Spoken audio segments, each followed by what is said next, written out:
Bailey's Fine Jewelry. This holiday season, why not give a gift that truly shines? At Bailey's, we believe in making every moment special, and our carefully curated selection of fine jewelry is sure to bring joy to your loved ones. From stunning diamonds to designer jewelry and luxury watches, we have the perfect gift for everyone on your list. Gift the magic of a Bailey box and make this Christmas unforgettable. Visit us today in Raleigh, Cary, Rocky Mount, and Greenville. Bailey's Fine Jewelry. Every woman wants a Bailey box under the tree. It's Paul Eihander for Game Day Men's Health. Are you low on energy or libido, feeling a bit more sleepy, losing confidence or focus? Discover health solutions and invest in your well-being at Game Day Men's Health. They offer a concierge medical clinic where you can be proactive about your health in a relaxed man cave environment. Explore options like testosterone therapy, ED solutions, weight loss, and peptides. With convenient appointments at 4 locations across the Triangle, it's never been easier to prioritize your health. Visit GameDayRaleigh.com today. Find the spot nearest you and book your free consultation. That's GameDayRaleigh.com. This hour of the Triangle Sports Leader is powered by Ritchie Law Firm, injury lawyers.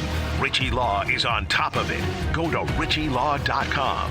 That's RitchieLaw.com. They score! WCMC-FM HD1 Holly Springs. You're listening to The Adam Gold Show on the North Carolina Sports Network. Murphy to throw, looking to the left, nobody open, looks back to the right, fires down the sideline for Jordan Moore. He's got it! It's a touchdown with no time on the clock! The Blue Devils have won in Winston-Salem! A walk-off touchdown for Jordan Moore! Do you believe it? 23-17, the final score! My goodness! They've done it on the road!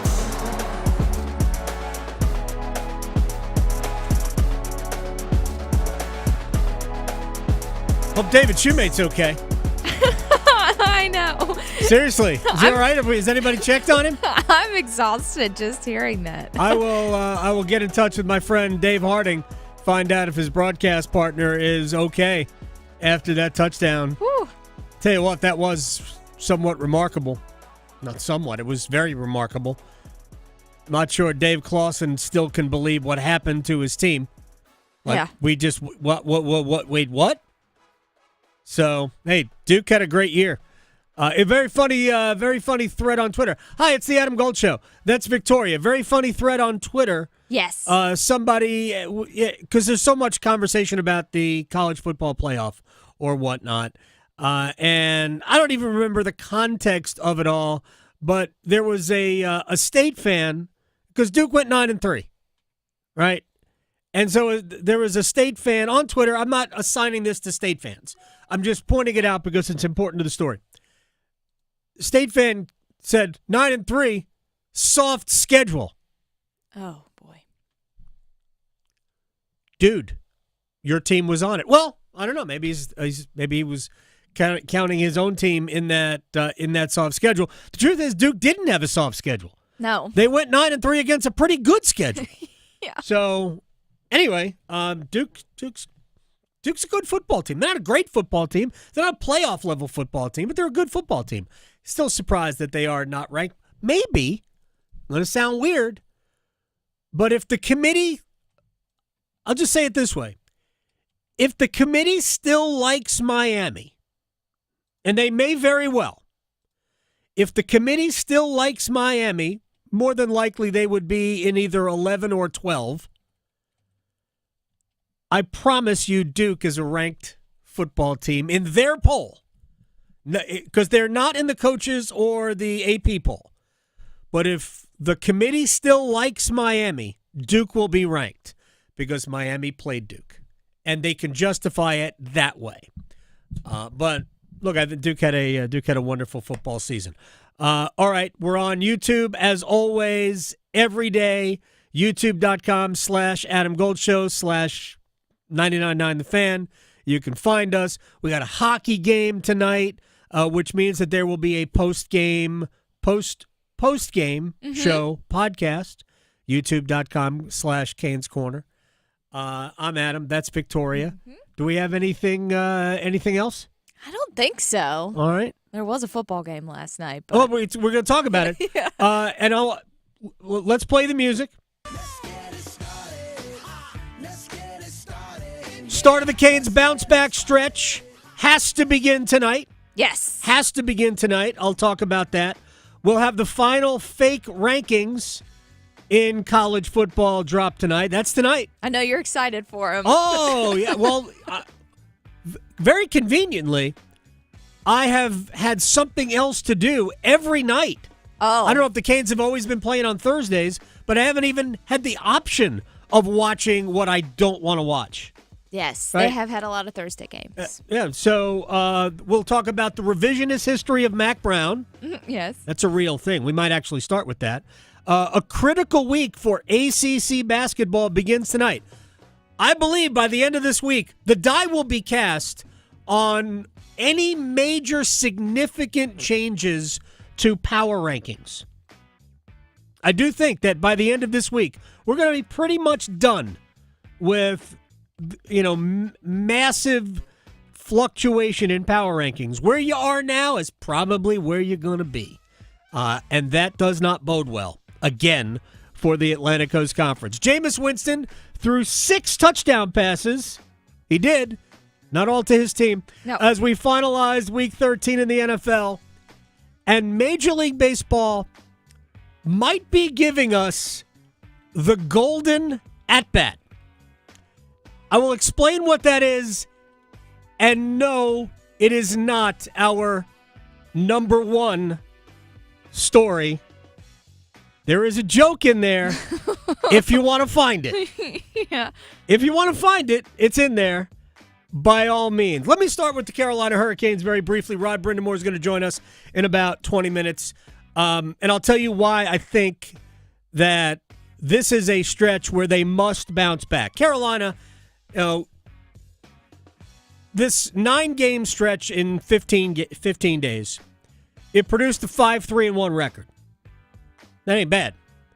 Especially when you consider that they lost Pyotr Kochetkov for the most difficult stretch of it, and they went 2-2. And I am not telling you that it's okay that they went 2-2. I'm not rationalizing it.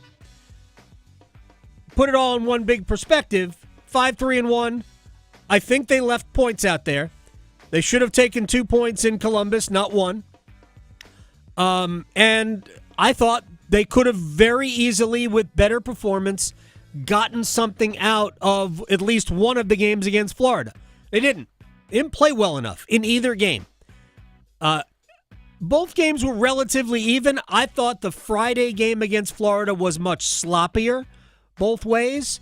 I thought the Hurricanes got poor goaltending on Friday. Saturday, goaltending was not their problem. I thought Saturday the problem was the Panthers. I thought Carolina was not as good where they needed to be better against Florida, and I thought Florida just kind of proved they're the best team, which, frankly, we all knew anyway. So I'm not rationalizing it, but right now, 7 games, 6 of them at home in, I believe the number is 21 days. That's not bad. No, I'm sorry. It's 10 total games, but 6 of the next 7 are at home. 10 total games before Christmas, starting tonight, in a 21-day period, as opposed to 9 and 15. Doesn't sound like a lot. It's a lot. There are no back-to-backs in this. Actually, there's one set of back-to-backs at the very end, but it's a comfortable start to this run, and 6 of the next 7 on home ice gives Carolina an opportunity. The teams are not going to beat you over the head. Not that you could take any team lightly in the NHL. Heck, San Jose scored a ton of goals right now. San Jose is in the stretch, by the way. yeah. They are, pumping in goals, including getting Seattle, tonight's victim, for 8 the other night. Seattle's allowed 17 goals in their last 3 games. That's a lot. Yeah, 17 in the last 3 games. A lot. Well, we're talking about almost 6 a game. So, and I'm not saying that Seattle's going to give up a bunch of goals tonight. Yeah, I would love to see it. I'm just saying that you don't take anybody lightly.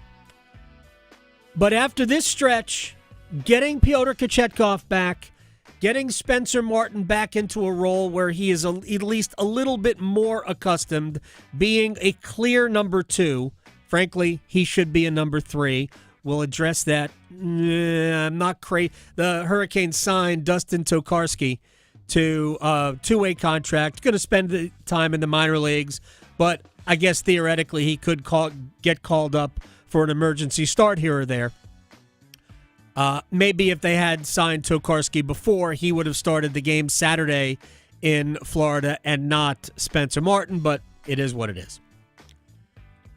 But this is a time where, if we're being honest, these 7 games, I think the Hurricanes should expect 12 points at a minimum.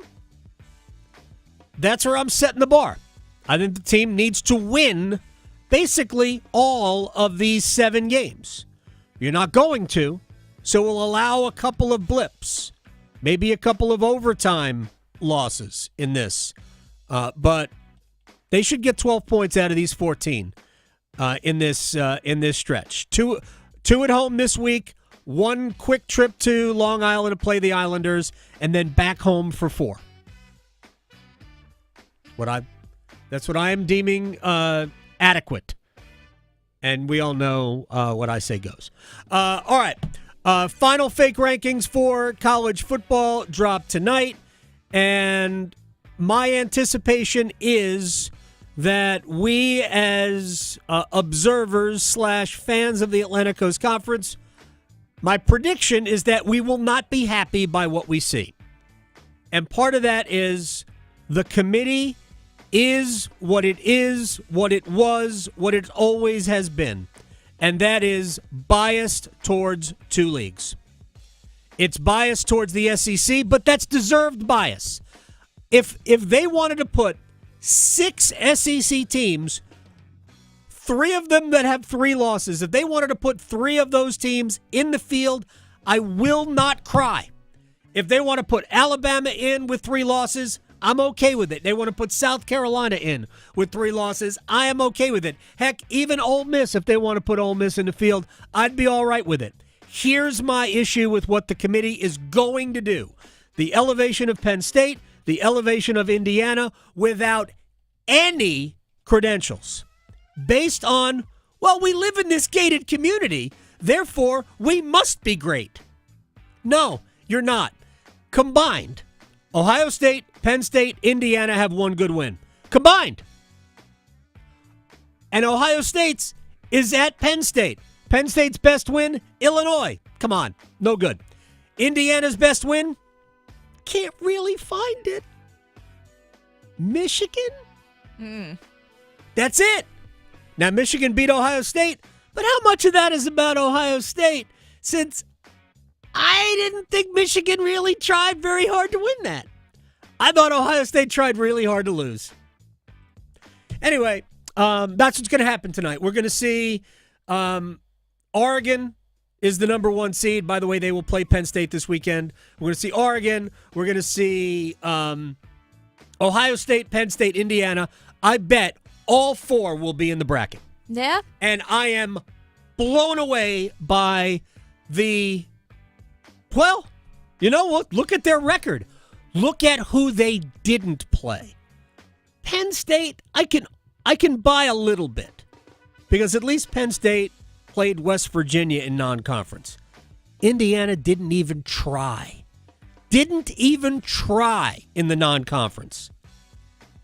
How you reward that, I just don't know. I just don't know. By the way, if Penn State loses to Oregon and SMU loses to Clemson, who do you think will be treated better by the committee? Penn State.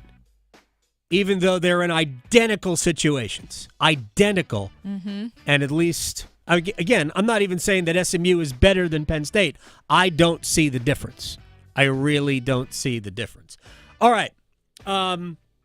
Let's just talk about the critical week ahead for ACC basketball before we get to Rod Brind'Amour. And tonight is day 1 of the ACC SEC Challenge, right? So let's just use the 3 local schools as scheduling examples around the country, knowing that other schools in the league have played against good competition.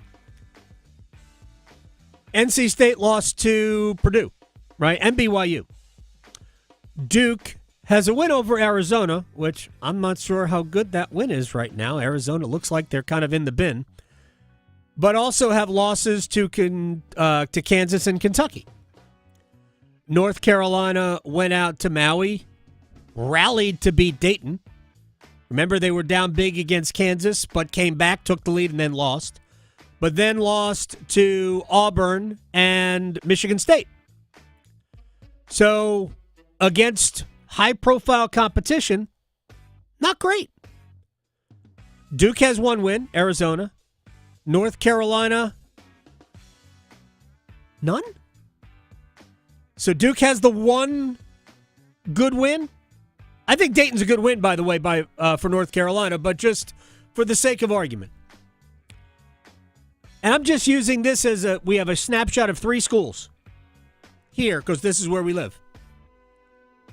So once the non-conference is over and we're going to get into a time where, we don't have these big games. Carolina's got a couple left, honestly. And Duke has, I think they play Illinois later on in the season after this week. And by the way, all 3 Triangle schools play tomorrow.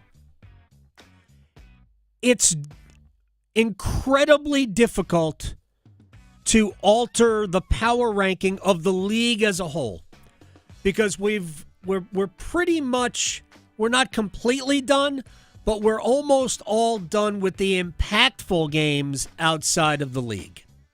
So what we're going to have between now and the real start of conference play, although we have conference games coming up this weekend and I think next weekend, is filler, meat byproduct, hot dogs. Not even the good kind. Yeah, exactly. Exactly. By the way, the hot dogs and the deli, not the deli case, the butcher's case at Fresh Market. Oh, have not had those. Get them. Delicious. Get them. And that's a non-paid advertisement. So this week is incredibly important. So for today, Miami, are you going to be good this year? We thought you were going to be good. Arkansas is good. You get Arkansas on your floor.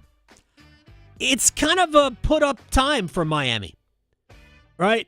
Notre Dame is at Georgia. I don't know what made Georgia 7-1, but Georgia's apparently good at basketball. Syracuse, who I think is good, but I don't think they're that good, playing at Tennessee. Yeesh. That could be a problem. Georgia Tech's at Oklahoma. Georgia Tech is Oklahoma off to a great start, 7-0. Wake is at Texas A&M. Like at some point, Steve Forbes' club, you got to stand up.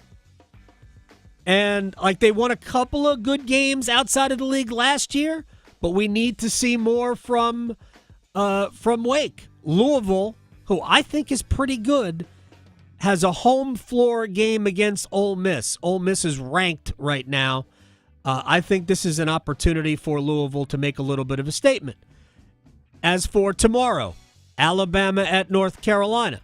Say rematch of an NCAA tournament game. I think it was an Elite Eight game 2 years ago. Auburn Duke. Man, this is going to Auburn a grown men. Grown men. Tough assignment for the Blue Devils. State has Texas. Also a very, very difficult matchup. Virginia's at Florida. So when these games are over by tomorrow night at midnight, we're going to find out where the ACC, not where they are in terms of how good they are, but what the computer says. Going to be pretty much done by tomorrow at midnight. Time to win some games. It is time to win some games. It's also time for the Carolina Hurricanes to get back on the ice. Rod Brind'Amour is the head coach, and a quick check-in with him. But before, I want to start here because I know Pyotr Kochetkov is back on the ice. I know he brings a ton of energy, so you got to be pretty excited about that. Yep. Obviously, a big boost getting him back. The energy in practice that he brings, I am sure he had it pent up for about a week. Well, I mean, he always practices like that. So, I mean, he's an energetic young man, and that's kind of how he plays in the net too. So hopefully we'll feed off that tonight. All in all, sum up Spencer Martin for the last week.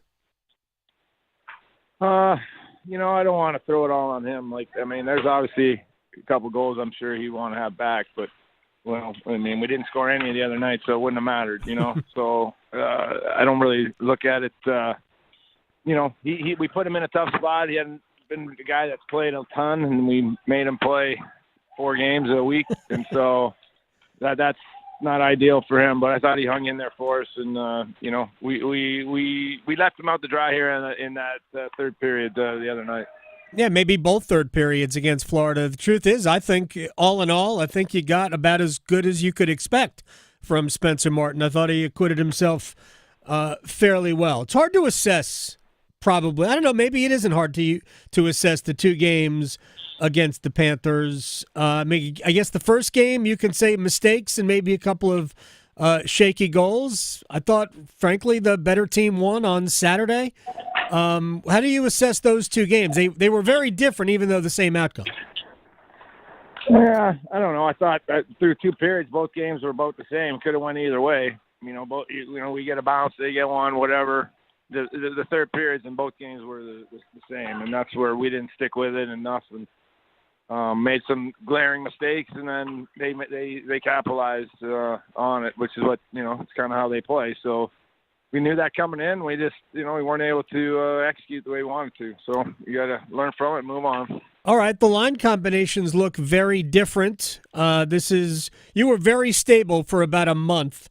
And now we're kind of in maybe it's an experimental phase. I don't know.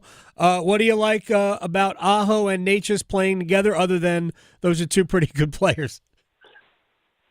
Yeah, we're kind of, I don't know if it's experimental, but we know what works.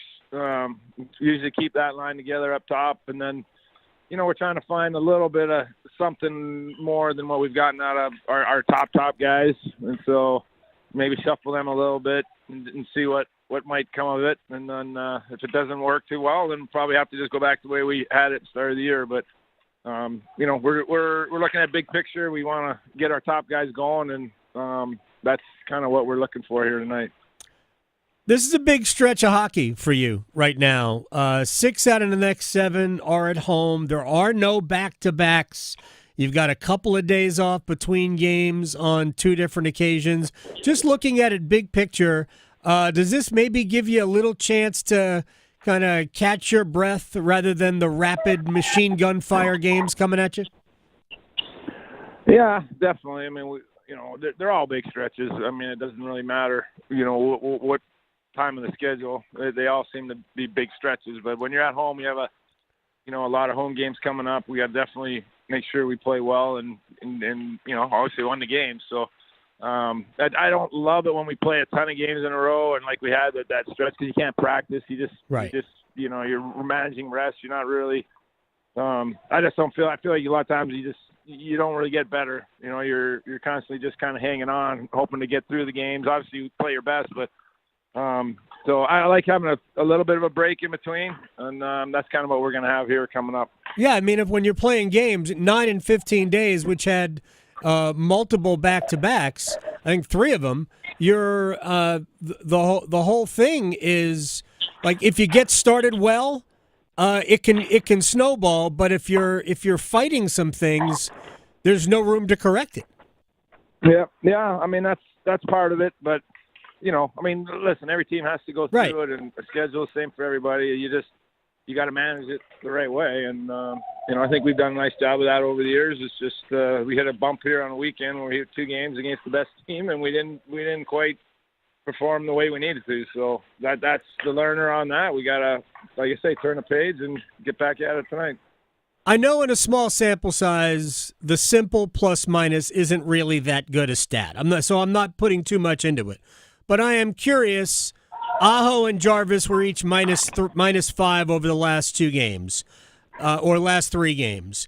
Gostisbehere and Walker are minus 8 or 9 over the last 2 weeks. Have you noticed anything, or do you just completely ignore that stat over a short period of time?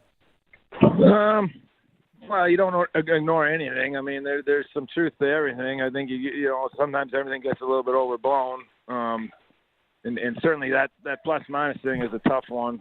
It's just really hard to equal it out for everybody. You know, some guys are getting tougher matchups. Some guys are getting out there when there's empty netters, and there's a whole bunch of things that make that better and worse. So, but you know, there's definitely truth in there a little bit. So those guys that you mentioned, they're our big offensive guys, and if they're not scoring, then that's what's going to happen. So we gotta, like I said, find room, get those guys playing in the offensive zone and putting up positive numbers instead of the negative ones. All right, curveball for you. Are you a real or an artificial Christmas tree person? I'm a real tree, but my family now, in the last couple of years, has gone to the other way, and it's a lot easier, I can tell you that. And then they're not worrying about, putting that tree up and then disposing of it in the whole 9 yards. But I'm definitely, if I had my choice, I'd say I'd go with the real tree. Just the whole thing, it just brings up what Christmas is all about. I kind of enjoy that, but we're no longer doing that. So I didn't grow up with a tree. I grew up, we had a menorah, and we were using the little light bulbs too. We didn't even have a real one of those. But I am a Christmas tree person now, and I am a real tree. And then last year, my wife threw a curveball at me, and we had an artificial tree, and I didn't like it. And then I realized, man, it's so much easier. And then a real tree showed up at the house again. So now I got to go through the lights, and we put it up. And when do you take it down? When would you take down a real tree? Well, I used to do it the day after Christmas because we go pretty early. I hate to admit it now, but my wife obviously wins on these battles, but we had it up. We've had our tree up for, it's been at least a week or 2. And that was never, my rule was always don't decorate till after Thanksgiving. So that rule went out the window. But that's kind of how it goes in my household. All right. Good luck tonight. I'll see you later. All right, buddy. I think it's comforting that Rod isn't in control of his house. I know. He owns it, too. He's like, I don't have any control over what's going on. It's all about Amy. All right. We got to take a break. When we come back, one of our all-time favorites, Evan Cohen. You hear him on the radio on ESPN every morning with Unsportsmanlike. We will throw flags next. Serving it up hot and fresh every day. Adam Gold on the North Carolina Sports Network. Tonight's forecast calls for Hurricanes hockey. Natchez heads up. Back to Orlov. He scores! A 1-2 punch from Dmitry Orlov. It's 3-2 on Orlov, second of the game. Storm Watch with Adam Gold at 6:30. Puck drop at 7. Back to Slavin. He shot right on. Rebounds out in front. Chance out front. They score! Here come the Hats! On your exclusive home for the Carolina Hurricanes. 99.9 The Fan. Hey, it's Adam Gold from our friends at FanDuel, America's #1 sports book. Let me talk to you, hoop heads. The NBA is here, and America's #1 sports book wants you to have fun. They've got all your favorite wagers, from who will win to how many points a player will score, how many dunks, who gets the first to 15. Plus, you can check out newer bets, number of dunks, assists, three-pointers in the next 3 minutes. That's immediate gratification. Doesn't matter if you tap into FanDuel before the game starts or after it has already started, you can have fun either way. Right now, new customers can bet $5 and get $150 in bonus bets if your first bet wins. FanDuel.com/AdamGold. FanDuel.com/AdamGold. Have fun. 21 and over and present in North Carolina. First online real money wager only. $5 first deposit required. Bonuses issued as non-withdrawable bonus bets, which expire 7 days after receipt. Restrictions apply. See terms at sportsbook.fanduel.com. Gambling problem? Call 877-718-5543 or visit morethanagame.nc.gov. Mitchell Heating and Cooling. We do the job right every time. Mitchell Heating and Cooling is celebrating 51 years of trusted service. And to celebrate, get a furnace tune-up for just $51. That's peace of mind heating for only $51. Visit MitchellHVAC.com. Mitchell Heating and Cooling. Quality products and services on time from a family you trust. It's hard to stop a train.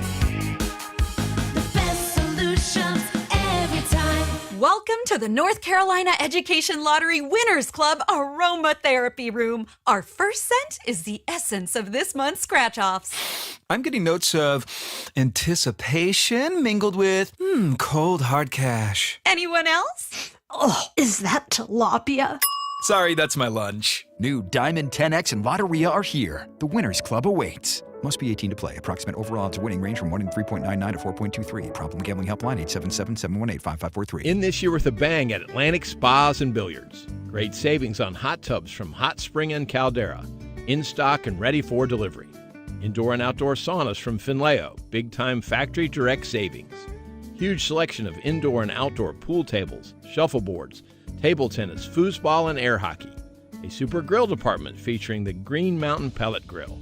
Elevate your leisure experience with Atlantic Spas and Billiards. Glenwood Avenue, Raleigh, Market Street, Wilmington. Stop by today. Organize easy. Organize tough. Customize your work truck or van with upfit solutions from Van Products. Steel and aluminum shelving, toolboxes, data files, cabinets, drawers, conduit carriers, ladder racks, everything safe and secure. Everything built as unbreakable as you by Adrian Steel. Backed by the best warranty in the business. 3 years, 36,000 miles. Everything custom installed by Van Products so you know it's done right. From a single work rig to a fleet. Choose custom installed upfit solutions from Van Products. Lowe's knows that to win the job, pros need the best prices. That's why only at Lowe's, MVP's Pro Rewards members can get a volume discount on eligible orders as low as $1,500 at the Pro Desk. That means you get the prices you need to start any job, small or large. Because Lowe's knows pros. Valid in-store only. More terms and restrictions apply. Visit Lowe's.com/terms or Pro Desk for details. This is Adam Gold. Georgia needs Alabama to beat LSU right now. And Georgia fans are beside themselves thinking that they have to root for Alabama for anything. So, I mean, it's messy everywhere. The Adam Gold Show.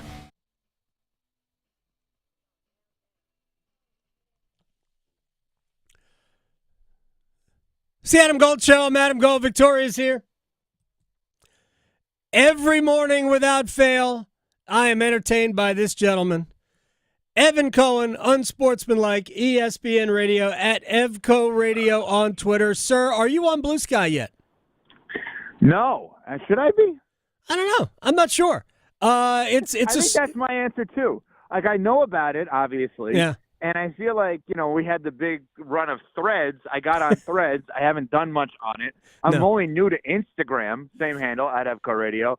I feel like I'm 1,000 years old, Adam, with all of this stuff. I'm with you. My son tried to explain to me how to do a TikTok a couple of days ago, and I screwed it up. So he had to frantically pull it down. So I'm still working on that, but I'm going to figure it out. All right, before we start, by the way, Blue Sky seems like it might catch on. There are people going over there. I tweet the hockey games that I cover, and I go back and forth between the two. All right, well then maybe I'll do it. I'll have to talk to our guy Rob, who does all of our social and digital at Unsportsmanlike, who knows a lot better than I do. All right. Before we get into actual sporting endeavors, this is a sporting endeavor of a personal matter, because I think that you and I probably grew up, albeit me earlier than you, similar experiences. I had a lot of electronic or electric menorahs as a kid. We didn't do candles all that often. But it has nothing to do with that. It's nothing. We had the little orange. I can hang up now and be a happy camper. Yeah. It's the greatest interview I've ever been a part of. Talking electric menorahs. Yeah. Oh, this is great. The little orange light bulbs. Yeah. Is there a Christmas tree in your house? Not currently, but not because I don't want one. And my guy, Cubby, who actually works out of North Carolina a ton, he does the Farm Fresh Christmas trees, getrealkeepitreal.com, by the way, if people want to go there for the Christmas trees. Here's why. Every year we go to Florida. So I live in New York, but from December 15th through the 31st, I'll be in Florida at someone else's home. My in-laws have a place there, so that's where we go. I think I have done historically a terrible job because I hope this doesn't come off controversial. I don't look at Christmas as a holiday for a specific religion. No. It feels to me like the ultimate celebration of happiness. Yeah. And while, Adam, I am a curmudgeon, in general, Christmas does bring the best out of everyone. Theoretically, it should. I am 100% on board with the idea. What Chinese food place did you go to growing up for Christmas? Just out of curiosity. We went into New York City, into Chinatown. I don't remember the name of it, but it was on Mott Street. What was your favorite movie you saw on Christmas? I saw Godfather 3 on Christmas Day once, and that's the worst movie I've ever seen on Christmas Day. My questions are as similar to your electric menorah questions, are they not? 100%.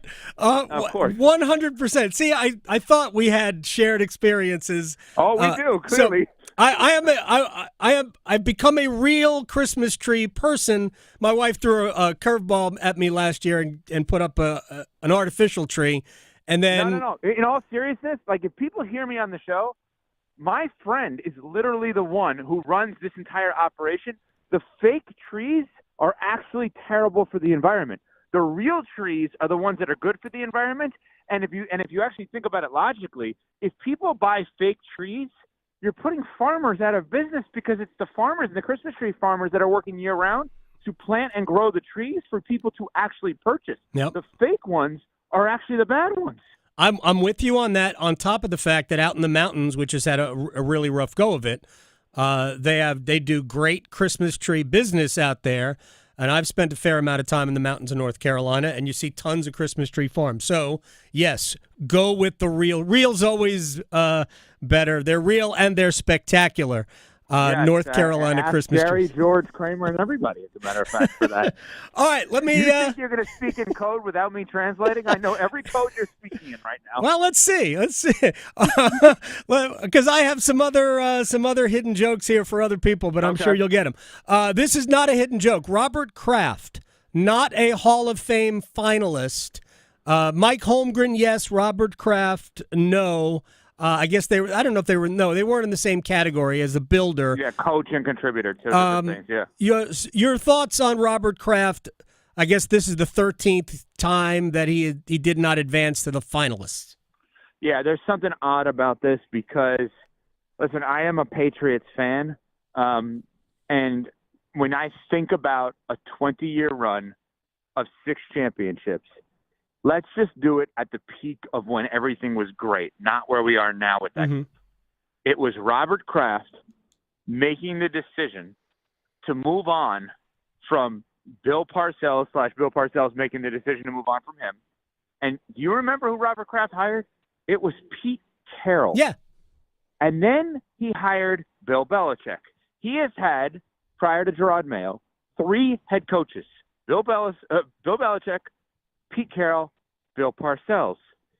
He enabled Belichick to run the organization the way that Belichick thought was right under the Kraft umbrella, and they together dominated the NFL in a sport where everyone tried to promote this parity that everyone should be equal, and the Pats dominated. Bill Belichick is the greatest coach ever. Mm-hmm. Tom Brady is the greatest quarterback ever. Robert Kraft not being in the Hall of Fame, but other owners in the Hall of Fame is puzzling to me. So the question becomes why, right? And if you want to say, well, what about the business of the NFL? Trust me, he was as involved in the broadcast deal as anyone, and that includes Jerry Jones. He was also involved in ending the lockout. Yeah, he years was. ago. Remember that famous picture with UNC grad Jeff Saturday? Absolutely. Where they're standing outside the city, that courthouse or whatever it was, whatever the negotiation room was. Like, what is odd here about this is the reason why. I think a lot of people are speculating, at least recently, as much as you give him credit for gaining Belichick and Brady, under his watch, he lost Belichick and Brady, if you want to look at it that way. In addition, the documentary, the Apple series on the Patriots dynasty, was not a good look for him per most because it felt like a spin against your former head coach. And then there's the obvious legal situation that happened in Florida, which I don't know how to describe that properly. The voting did not have a happy ending, if that's what you're getting towards. Okay, better for you to say than me. Yeah. Great Avril Lavigne song, by the way. Victoria, am I right? Do you like that? I know she, like me, all into the pop world. Avril Lavigne, that's a great song, Happy Ending by Avril Lavigne. I'm just saying, it really is. Anyway, that's not even a joke. That's for real, Adam. Right. That's really a good song. I'm with you. But something's odd with all of this. Like, what am I missing? All right. Why would he not obviously be a Hall of Famer? Here's my take is a little bit different. It's not about judging against other owners like Jerry Jones. Should he be a Hall of Famer? I would argue that unless you are one of the founding members of the National Football League, like a Lamar Hunt, right? That owners shouldn't be in the Hall of Fame. I'm okay with that statement. Right. I'm totally okay with that. I just don't understand. Like, there have been a lot of great owners that didn't win at that level, and I just think the owners are the owners. And I don't think the Hall of Fame is for them unless they... Now, if Robert Kraft had done... I mean, you could probably make a better argument for Robert Kraft than Jerry Jones, to be perfectly honest. With regards to what he has meant to the league. Jerry Jones, to me, has been kind of a clown, but and I don't think Robert Kraft is. Wait, hold on, Adam. Let me ask you a question on this. Yeah. Do the voters / the other owners look at Jerry Jones as, without him, the valuation of our teams is not as high as it is? I I don't think know why the voters would care about that, but the owners would. The owners would. Sure, I'm sure the other owners, genuflect towards Jerry Jones. He has helped to raise the financial levels of all NFL teams, but I think the league would have done that anyway. Just like I think. Yeah, I think no offense, a great one. No offense to I think Roger your point's Goodell, a great one. right? I mean, I have nothing against Roger Goodell. I think a trained chimpanzee could be almost as good an NFL commissioner as Roger Goodell. The league is the license to print money. Again, I don't want to. I mean, that's probably too harsh. I probably should retract that statement, Your Honor. How do you set it up by saying no offense to him and then say an animal that could do the same job as a person? Trained chimpanzees can do a lot. They play instruments. But see, here's what I like to do, and you can steal this if you'd like. Otherwise, crap on it if you don't. When doing the no offense, I actually go the other way. I just say offense. Offense. I'm going to tell you in advance. I'm about to offend you.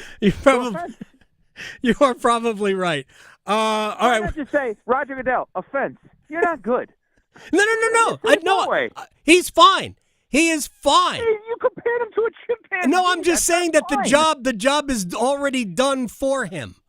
I think your point, pre-chimpanzee, is a phenomenal point.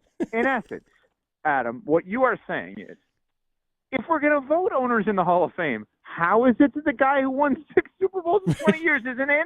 So based on the fact that we're not putting the guy who's won 6 Super Bowls in 20 years in, why don't we just uniformly say that museum ain't for you guys? Right. You guys are for the bank. The players and the coaches and the executives are for the museum.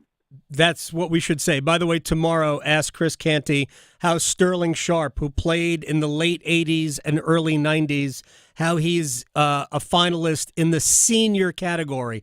I do not understand. My friend Torrey Holt will get in eventually because of that senior category, because he basically played like half of his career while Sterling Sharp was playing as well. All right. Well, you also prefaced that by saying something very important. when you said my friend, and I think that's important because not showing bias, that's not my point. Sterling Sharp was famously awful to the media, and it's the media that votes in the Hall of Fame. And I have no problem if Adam Gold, the 99.9 The Fan in Raleigh, comes out and says, I want Torrey Holt to get in because he is a great player on the field, and he treated us properly off the field. Mm-hmm. You know what? Like, that kind of treatment in life matters, and I appreciate you owning that, as you just did. Thank you. I appreciate you recognizing that. Final thing, because we don't have appreciation going on. Appreciation mutual admiration society. We got a couple of minutes left before we have to go. So I will come up with one more thing from a commissioner. Rob Manfred has floated the idea of a golden at bat. A golden at bat, where you can essentially insert your best player at any point. We have some finer things to work out. It's probably going to be late innings. I don't know if it's going to be just the trailing team. It shouldn't. It should be for either team. Is it possible to hate it and love it at the same time? Because that's exactly where I am. I hate it because I'm a baseball fan from way back, and I love it because, man, it would be super exciting to be able to send Shohei Ohtani up when I need him. This is just such a brilliant comment by you. I really do. Listen, you guys know from the beginning of when I took this job, I've always loved your station. Victoria is unbelievable. Mm-hmm. There's nobody better communicating with guests and people to make them feel wanted than she is. She's phenomenal at this, you know, and you make me laugh every single time we're on. That said, that is exactly the right take, because what you're actually doing, very smart move by you, you're basically saying to your audience that is 45 plus, I'm with you. I hate this. And you're saying to the audience that's 45 or below 45, I'm with you too. Yeah. And you perfectly split the difference. Because, this is amazing. So Michael Kay, Yankees broadcaster, ESPN Radio in New York, has floated this idea for years, which I did not realize until recently. It's a brilliant idea of, in essence, how come I can pick whenever my pitcher can pitch, but I can't pick whenever my hitter can hit? Yep. Because that's what you're saying, right? You're kind of saying the idea of, like, wait, if I want Shohei up, bases loaded, bottom of the ninth inning in the World Series for the Dodgers, and they're down 3 runs, and I'd like him to swing away, even though he was like the previous at bat and got out. Can you imagine that scenario where somebody bats twice in a row? You gotta get Shohei Ohtani out twice in the 9th inning. Good luck. I kind of love it. Yeah. Part of me hates it because but part of me, man, it would be awesome. I love it. Like, listen, I was an old school baseball fan as well. And I'm going to, for the first, 30 to 35 years of my life, baseball was my number one sport by far. 162 Mets games every single night, every single year. I absolutely loved it. And I'm not going to lie. Over the last decade, I have fallen out of love with baseball in a way that has surprised me. I do think part of it is connected to my grandfather, who passed 15 years ago or so, right. And he was a huge Mets fan, and we would watch together every single night. And when I say together, I mean him in his house and me in my house, on the phone, back and forth, and that connection, because my dad's more of a basketball guy, but we would have that connection. But if you do gimmicky things with that, which that is, I actually think the gimmicky thing may bring me back. And the gimmicky things in sports right now are kind of working. I mean, the NBA midseason tournament, you could say you don't like it. I like it. But it's kind of – no, I don't mean you. I mean a person out there. But, even the courts the way they are, people are liking it, right? And, I think there is something to doing some of these gimmicky things that could make the games better. I agree. First of all, another way we connect. Longtime Mets fan as well. So when we sign Juan Soto, he gets an extra at-bat. Whenever. Well, okay, hold on. If you're a lifelong Mets fan like I am, the move then is when we sign Juan Soto and he inevitably gets hurt in spring training because he's on the Mets. Stop it. Stop it. That's what being a Mets fan is. What, are you going to argue with that? Stop it. We're breaking the cycle, Evan. Every Panthers fan listening right now is like, when is Bryce Young going to become bad again? That's No. But Bryce Young has turned a corner. Next time we talk about Bryce Young. Oh, I like him. And I do too. Bryce Young and UNC basketball. Right. By the way, I know you got a break. I was right when I told you guys they should sign Russell Wilson and wait for Bryce Young because Russ is good now. Russ is good. All right, next time we do all that. Evan Cohen, Merry Christmas to you, and we'll talk to you soon. All right, happy Hanukkah. You too. Evan Cohen here. EVCO Radio on Twitter. Quick break and one timer next. Raleigh to Boone, Charlotte to Chapel Hill. Your Carolina is covered. Adam Gold on the North Carolina Sports Network. Open enrollment for health insurance is here. But don't worry, North Carolina Farm Bureau Insurance has you covered for all your health insurance needs, including Medicare. And with offices in every county, a trusted, experienced agent is just around the corner, ready to help find a plan that's right for you. Visit ncfbins.com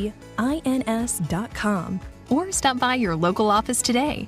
North Carolina Farm Bureau Insurance. Helping you is what we do best. It's that time of year. We can't wait to visit our loved ones. Don't let COVID-19 and the flu stop you. So make sure you don't have to cancel on those you love the most by getting your flu and COVID vaccines. Both flu and COVID vaccines have been updated to fight against the new virus strains that will continue to spread this fall and winter. Don't wait. Get your updated shots today. Get protected this season with updated COVID-19 and flu shots. Visit myspot.nc.gov and find yours today. You wouldn't ask your mechanic to help stage your property for an open house. As NC Realtors, we're experts who make buying or selling property easier for you. Using the latest technology and armed with local insights, our Realtors help you find properties you would want to call home. We also know which details make your property more attractive to other buyers. From start to finish, our Realtors know. Find out more at ncrealtorsknow.com. AARP is working hard to make sure people in North Carolina are getting the most out of life. Whether it's helping you stay healthy, save more money, care for loved ones, or simply have some fun, AARP is making a difference in communities across the state. You have a wise friend and fierce defender with AARP. Learn more about progress being made for older adults in the state by listening to AARP Without Limits. You can find the latest episodes of AARP Without Limits wherever you listen to your podcasts. Trust ACT Construction Equipment and Bandit Wood Chippers and Stump Grinders to position your tree service for success. ACT Construction Equipment is your authorized dealer for sales, service, parts, and rentals for Bandit Wood Chippers and Stump Grinders. ACT Construction Equipment has been your authorized dealer for Bandit equipment for over 10 years. Visit one of our 6 North and South Carolina locations or actce.com for more details on Bandit Wood Chippers and Stump Grinders. ACT Construction Equipment, always the right equipment for the job. At North Carolina Farm Bureau Insurance, we believe that getting to know you is the best way to protect what you love most. We have friendly agents in every county to help you prepare for the unexpected. And when life doesn't go as planned, our award-winning claims team will be with you every step of the way. Find a local agent today at ncfbins.com. North Carolina Farm Bureau Insurance. Helping you is what we do best. As public power customers, we experience fewer outages and faster restoration than customers of other electric providers. But the benefits of having a locally owned electric system go far beyond unbeaten reliability. Our local public power employees support our community, providing electric hookups for events, installing and maintaining ballpark lights, holiday lights, traffic lights, street lights, and more. Local people working together to meet local needs. That's the value of public power. Learn more at electricities.com. Have you ever noticed how little things can make a big difference? You know, when someone smiles at you, and right away you feel better. So why not pass on that smile to the next person? And then the next person passes it on to another. Winning friends one smile at a time. It's easy to do. In North Carolina, we have always taken pride in being kind. Little things do make a difference. Makes you feel better. Makes everyone around you feel better. This is Adam Gold. We don't need Al Roker in a suit doing yoga. No. And Al, to his credit, recognized that and said, you know what? I am not getting into Warrior 2. I'm stopping at Downward Dog. There will be no, he didn't get to that. Like, heck no. The Adam Gold Show. It's the Adam Gold Show. I'm Adam Gold. Victoria's here. Thanks to Evan Cohen of ESPN Radio, Unsportsmanlike in the morning. And plus, he fills in for Mike Greenberg like 9 times a week. I told him, I'm like, you never sleep. I'm so impressed. 'Cause I'm more than Greeny. Yeah, so he is. Appreciate him coming on. We always have fun. I'm not even sure what we talked about. I know. I really don't know, but it was fun. If we can get it up on the Twitters, then we'll do that, or on the YouTubes, whatever it's called. I told him if anyone actually ever listens, they have the Hembo and Evco Club, and I said I could totally fit with the Vicvo Club. I fit right in. Yeah, absolutely. He was like, "You don't want to be a part of that club." He is phenomenal. All right, we have time. I think it's one-timers. Yes. Okay. So, the Canes, they have a new goalie that they signed yesterday. So just kind of a quick idea. Dustin Tokarski. Yes. What's your takeaway from that? I'll just put it in these terms. They just signed Spencer Martin. So they signed a minor league goaltender. Actually, maybe that might be unfair to Spencer Martin, who looks like he can go and play in the NHL. Yeah. He just can't play a lot in the NHL. Dustin Tokarski is a good American Hockey League goalie. And by the way, for 5 games for the Wolves, he's been great. .933 save percentage, 161 goals against. He's 4-1-0. He has been playing while Yanni Peretz has been back up here backing up because Ruslan Kazayev is not yet ready to really play in the AHL. So that's a good signing for depth in the organization, but it's not what Carolina needs, and that is my overriding point, is that they need somebody who can platoon, take the pressure off of Pyotr Kochetkov, and they didn't do that. Well, see, we had just enough time for a one-timer. It was, in fact, a one-timer. When we come back, revisionist history yesterday from Mack Brown. We will get to that, and we'll kind of go back to yesterday's show for a spell. Next. Serving it up hot and fresh every day. Adam Gold on the North Carolina Sports Network. Adam Gold here from my friend Gordon Miller. Miller Lending, Kildare Farm Road in Cary. With this reminder, don't pay attention to things that you're reading or hearing on the TV about mortgage rates. They will drop. Why? Because in a post-election year, when everybody is trying to make sure the economy is moving in the right direction, the housing industry must react in favor of the consumer. We want people to buy homes. When rates are too high, people don't buy homes. Rates will drop. Gordon Miller, a.k.a. The Hank, has predicted that mortgage rates would be in the 5s this upcoming year. Take advantage. Don't pay closing costs ever. Get your mortgage now if you need it, but know that you can refinance free of charge when the rates come down and you hadn't paid that thousands of dollars in fees ahead of time. Miller Lending, home of the original no closing cost mortgage. Miller Lending is an equal housing lender. NMLS ID 250-2146. Keep pounding. Panther Talk. Panthers Playbook. The Paw Print. Follow your Carolina Panthers all season with us. Tampa brings 4. Young backpedals. Steps up. He'll run for it. He's got the 10. Near side 5. Toward the pylon. Touchdown, Bryce Young. Your home for complete Carolina Panthers coverage. 99.9 The Fan. The Triangle Sports Leader. At Diamonds Direct, we have the perfect gifts for this season, starting at around $500. Come and let our experts help you pick out that headliner gift. Or for some fabulous ideas, see the online seasonal gift guide now at DiamondsDirect.com. You can even chat now with a virtual assistant. We've got special financing, so you can spread out your payments. Get directions, details, special showroom hours, and our holiday gift guide now at DiamondsDirect.com. Diamonds Direct. Your love, our passion.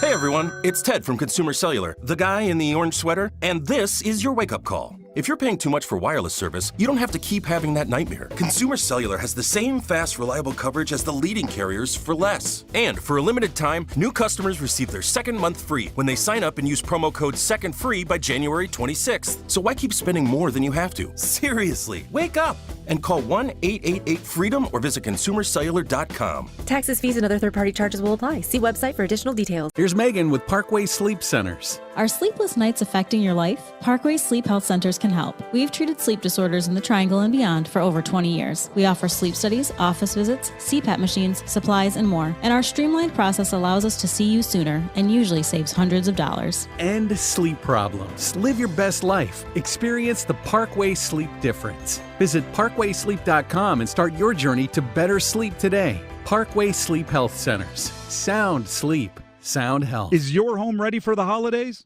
Beat the holiday rush and call our cleaning heroes at Zero Res. Pay $40 per room of carpet cleaned and take 25% off your air duct cleaning. Book online anytime at ZeroResRaleigh.com. Lowe's knows that to win the job, pros need the best prices. That's why only at Lowe's, MVP's Pro Rewards members can get a volume discount on eligible orders as low as $1,500 at the Pro Desk. That means you get the prices you need to start any job, small or large. Because Lowe's knows pros. Valid in-store only. More terms and restrictions apply. Visit Lowe's.com/terms or Pro Desk for details. This hour of the Triangle Sports Leader is powered by Ritchie Law Firm, injury lawyers. Ritchie Law is on top of it. Go to ritchielaw.com. That's ritchielaw.com. WCMC HD1 Holly Springs. Take us with you on the radio, Instagram, TikTok, Alexa, and YouTube. 99.9 The Fan, the Triangle Sports Leader. Miami is the biggest X factor tonight because if Miami is in, I think Alabama is out. If the Canes are out, I think 3-loss Alabama is in. I think Selection Committee Chair Ward Manuel is going to repeat what he has said this season about the committee respecting close losses. They have 2 of them to Georgia Tech and now Syracuse, and those 2 losses are probably better in the committee meeting room than Alabama's 2 losses to Oklahoma and Vanderbilt, 2 teams that each have 6 losses. So we've heard the committee chair talk about Cam Ward and that offense and close losses. We'll see if they agree with me, but that's why I think they will lean towards the Canes tonight.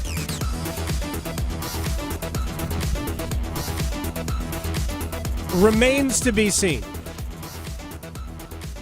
We'll find out if the committee is about actual resumes or the biases. I said this before.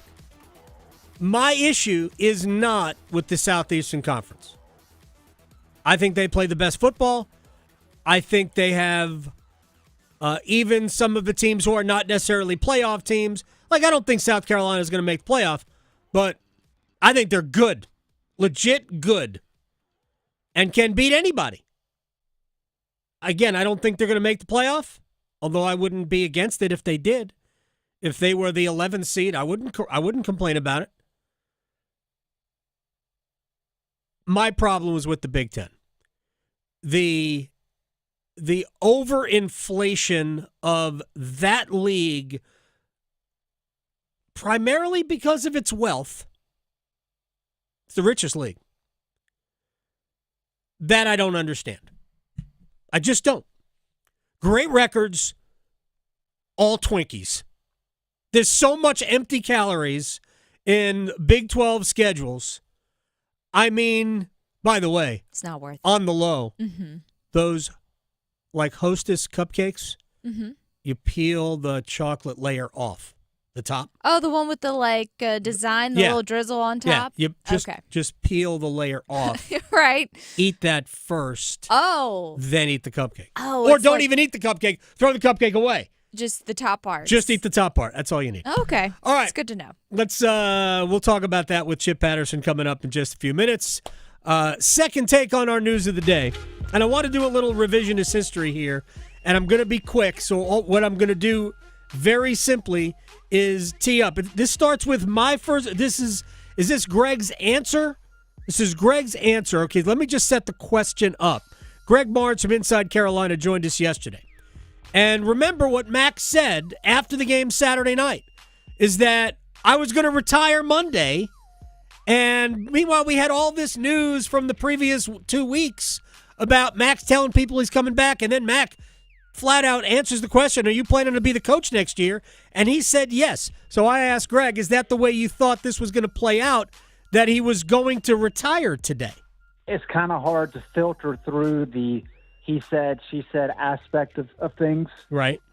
But the fact that Mack Brown went on a bit of a PR tour past couple of weeks, telling anybody who would listen that he planned to be back, even going back to last Monday, he said that he was planning to be back. That kind of throws a wrench into his comments after the game on Saturday night. You hate to see it kind of play out the way that it did, but I don't think there was any question that it was time for UNC and Mack Brown to part ways. Greg Barnes, Inside Carolina at GC Barnes 23 on Twitter. That's the thing that gets me about what Matt, and I guess the sad part is that it's going to overshadow this is what I wanted to do. This is what I said. This is what they did. Because that's basically the way it played out.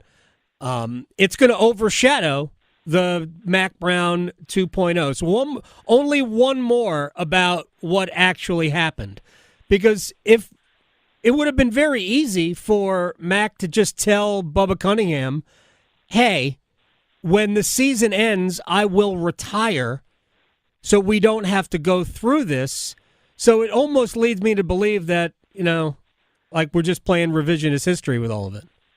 Well, sure. And university contact told us, a spokesperson said that there was no indication given to Bubba that Mack was going to step down at the end of the year. So if that was part of the plan, you would think that would be shared with Bubba. But again, you get into the he said, she said aspect of it. A little perspective here, Adam. You've been around a long time and done this for a long time. When Mack came back, in November 2018, one thing that he really pushed in meetings with media members was his version of events for why he left to go to Texas back in the fall, December of '97. Very specific, saying that Dickie Baddour botched how all that played out, in that they wanted to stay, but because things were done so poorly that they really had no choice but to leave. And so when you bookend that with what happened, this past weekend, in terms of the entire point of that post-game statement was basically to put blame on Bubba for handling it poorly. Right. Because Mack said himself that, hey, I was going to step down anyway. This was just handled poorly. So when you add it to kind of his goal when he came in to kind of smooth over what had happened when he left the last time, it just kind of speaks to Mack's ability to shape the narrative. And as I said, there's a lot of he said, she said here. But at the end of the day, it was time for UNC to move on to the next stage, which is where we're at. Greg Barnes, Inside Carolina, joining us here on the Adam Gold Show. All right, so let's get to where we go from here with the football program. Let me ask this, a bigger picture about Mack 2.0, because even though the success on the field wasn't as good as maybe it should have been, maybe they should have won more games, did he not accomplish his goal in terms of getting the program back on good, solid foundations? I think so, for sure. Especially if you look at the academic side of things, Carolina has really thrived in Mack Brown 2.0. A big thing that happened at the end of the Larry Fedora era was that he just really kind of did a poor job with those high school recruiting relations with the area coaches. Mack really did a great job repairing that. Mack raised, I want to say it was right at $24 million his first 3 years for the university and athletic department, and they used that to not only improve facilities. There was 2 renovations, one's currently ongoing, but they also increased the assistant coaching pool, salary pool. So there's a lot of good things that Mack did. I think really the best way to probably look at this is if Mack came in and they had laid out a plan of saying, look, Mack's older. We only expect him to be here 5 years. We want to hit these benchmarks. Everybody would have been on board. It wouldn't have been a problem. Right. But, this year, I think this was the worst team that Mack fielded. And there was this sense that he wanted to keep it going, even though I think everybody knew that it was probably had run its course. And so that's kind of the sad thing about it, is you're exactly right. First 5 years, I think it went exactly how they had hoped it would go. Yeah. And then this year and beyond, it's just, it wasn't trending in the right direction. That's Greg Barnes from Inside Carolina. He is plugged in as anybody, and he joined us yesterday on the show. So I think it's proper to point out all of the good that Mack Brown did.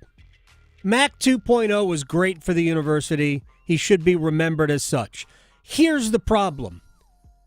Mack Brown, in his exit, I think embarrassed himself. Because it's clear, crystal clear, that he was not intending to retire. Because if he was, Bubba Cunningham would have known about that. Right.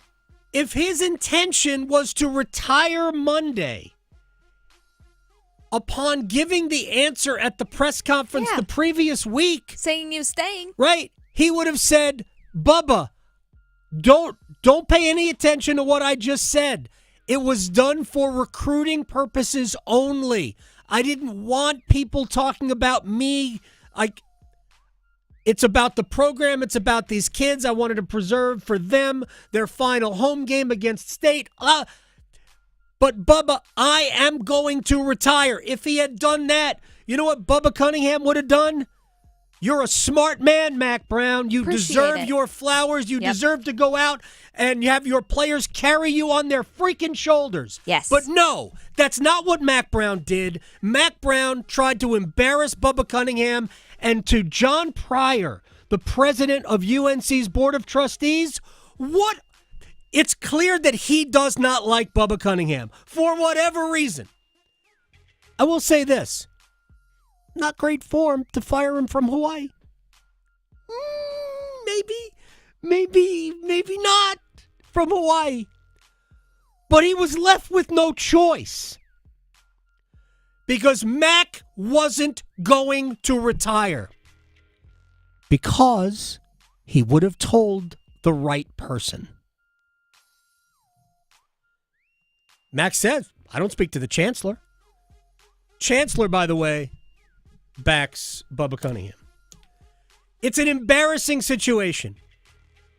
I hate it for Bubba. I hate it for Mack because this is the second time he's done it. You cannot let your ego get in the way. And that's what Mack did. And again, Mack should be remembered for great things. But, man, what he's trying to do to Bubba Cunningham here? Nah. Miss me with it. When we come back, Chip Patterson, CBSSports.com, Cover 3 podcast moderator. My friend, we will talk playoff, but we will talk where North Carolina goes from here. We will talk where App State goes from here. Next. Going beyond the box scores. Adam Gold on the North Carolina Sports Network. Tonight's forecast calls for Hurricanes hockey. Natchez heads up. Back to Orlov. He scores! A 1-2 punch from Dmitry Orlov. It's 3-2 on Orlov, second of the game. Storm Watch with Adam Gold at 6:30. Puck drop at 7. Now back to Slavin. He shot right on. Rebounds out in front. Chance up front. They score! Here come the Hats! On your exclusive home for the Carolina Hurricanes. 99.9 The Fan. I went to My Computer Career because I needed job security. Because I wanted a career in cybersecurity. I went to My Computer Career because IT jobs are everywhere. My old job was going nowhere. I went because I didn't want college loans for the rest of my life. Because I wanted a career for the rest of my life. Go to mycomputercareer.edu and take the free career evaluation today. Classes available online or in person. Financial aid available for qualified students, including the GI Bill. 529 college savings plans accepted. Not available in Washington State. Welcome to the North Carolina Education Lottery Winners Club Aromatherapy Room. Our first scent is the essence of this month's scratch-offs. I'm getting notes of anticipation mingled with cold hard cash. Anyone else? Oh, is that tilapia? Sorry, that's my lunch. New Diamond 10X and Lotteria are here. The Winners Club awaits. Must be 18 to play. Approximate overall odds of winning range from 1 in 3.99 to 4.23. Problem gambling helpline 877-718-5543. It's bow time. 'Tis the season for food and family, but thanks to Bojangles, you don't have to spend hours in the kitchen when loved ones come home for the holidays. Set down the spatula and put away the mixing bowls, because this holiday season, Bojangles is ready to help you celebrate with all your family favorites like Chicken Supreme, Cajun Filet Biscuits, or a big bow box of hand-breaded chicken, scratch-made biscuits, and fixins for the whole family. We'll make the food so you can focus on making memories. Head to Bojangles and gift yourself a taste of home. It's bow time. If it's ho-ho-ho time, it's Bo-Bo-Bo time. Time to order a party-sized platter of that bodacious Bojangles flavor before your next holiday celebration. Choose a Bojangles Supremes platter and get 50 whole breast tenderloin fillets. Or go with a Bojangles dessert platter and get 2 dozen Bo-Berry biscuits, 2 dozen cinnamon twists, or 1 dozen of each. It's a platter full of Bo-liciousness. And don't forget to pick up Bojangles gift cards. Just the right gift for anyone on your list. Hurry, it's Bo time. Are you looking for the perfect holiday gift? Did you know that Bailey's has something for everybody and every budget? Sure, we're known for our designer jewelry, fine diamonds, and luxury watches, but we also have a vast selection of beautiful jewelry and gifts under $500. You can make a piece of our Bailey's collection yours this Christmas. Add a little sparkle with the popular Icon Collection Tiny Diamond Hoops in either white, rose, or yellow gold for $395. For only $250, check out our beautiful Sterling Collection Diamonds by the Yard bracelet. Or select one of our Bailey's perfect layering necklaces. For $325, our Gold Mark Station necklace, or for only $275, our Icon Puffed Heart pendant. We're celebrating over 75 years of making holiday gifting easy. You can shop online at baileybox.com, or we invite you to visit one of our locations in Raleigh, Cary, Rocky Mount, and Greenville to see why every woman wants a Bailey box under the tree. Oh no, stomach issues again? Stomach issues? Who are you? Your pancreas. I could be the real reason for your diarrhea, gas, bloating, stomach pain, or loose oily stools. I thought it was my stomach. People often do, but any of these symptoms could mean having a condition called exocrine pancreatic insufficiency, or EPI. With EPI, the pancreas doesn't release enough enzymes to break down food, but EPI is manageable. Use the symptom checker on identifyepi.com and speak with your doctor. That's identifyepi.com. Sponsored by AbbVie. This is Adam Gold. When the U.S. Space Force plays Air Force in the Military Bowl, then I will recognize the It'll be out of this world. The anthem. Sorry, I had to. The Adam Gold Show.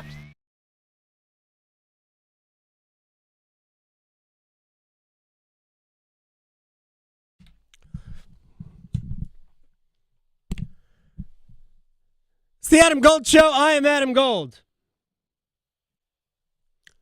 Victoria producing the program.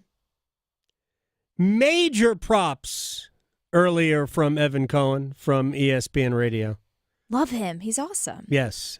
But I get the everybody who regularly comes on the show, without fail, says the same thing. Oh. About you. Oh, yes. Yeah, that's very kind. Even your most mortal enemy, Chip Patterson, who joins us today. Tomorrow is going to be weird schedule-wise. Chip's on today from Cover 3 Podcast. He is the moderator, CBSSports.com. How are you, sir? I'm well. I hope you are. I am. And I hope that Victoria is Victoria. She is 100% Victoria. All right, so before we get to the playoff, absolutely. Before we get to the playoff, and we are going to talk at least a little bit about it, as you could expect. I do want to talk a little bit about North Carolina and also App State, who let Sean Clark go. So let's just – I don't even want to talk about the he said stuff, which is, I think puts Mack in a very bad spot. I think it's an embarrassing exit. All of his own doing. 100% of his own doing. But how do you sum up the Mack Brown era? A success. I think that when we take a step back and we look at the North Carolina football program, and let's draw it all the way back to Mack Brown's first arrival, and Mack Brown being able to show what real national relevance can look like at North Carolina. Mm-hmm. I think that every other coaching change has involved the hire of a coach who had to fix things, who had to restore things, and who had to try to level up to the historical average, which in 120 years of North Carolina football, historical average is 55%. People talk about your 7-win season, but going to a bowl game is the historical average. Right. Mack Brown was 6 out of 6. You know who didn't do that? Larry Fedora, right, who won 5 games in his final 2 seasons. John Bunning, who had just 2 bowl games in about 5 or 6 seasons. Yeah, and the first one was year 1. Butch Davis left the program in the midst of NCAA sanctions. Every other new hire, going all the way back to when Carl Torbush was had the interim tag stripped off and promoted, and proceeded to, by the way, deliver the first losing season in a decade in 1999. Basically, what Mack Brown did is he brought North Carolina football back up to North Carolina football level. And so if the job for Mack Brown, who himself, by his own words, says, I love to fix things, I think he did a pretty good job of being able to, other people say raise the floor, and I don't want to go that far because Florida State football just showed us how quickly you can go from ceiling to floor in a single season in the modern era with the way that things are working. Right. So I'm not going to say that he has totally raised the floor, but what he has done is he has left the program healthier than it has been going into a coaching change in the 21st century at a minimum.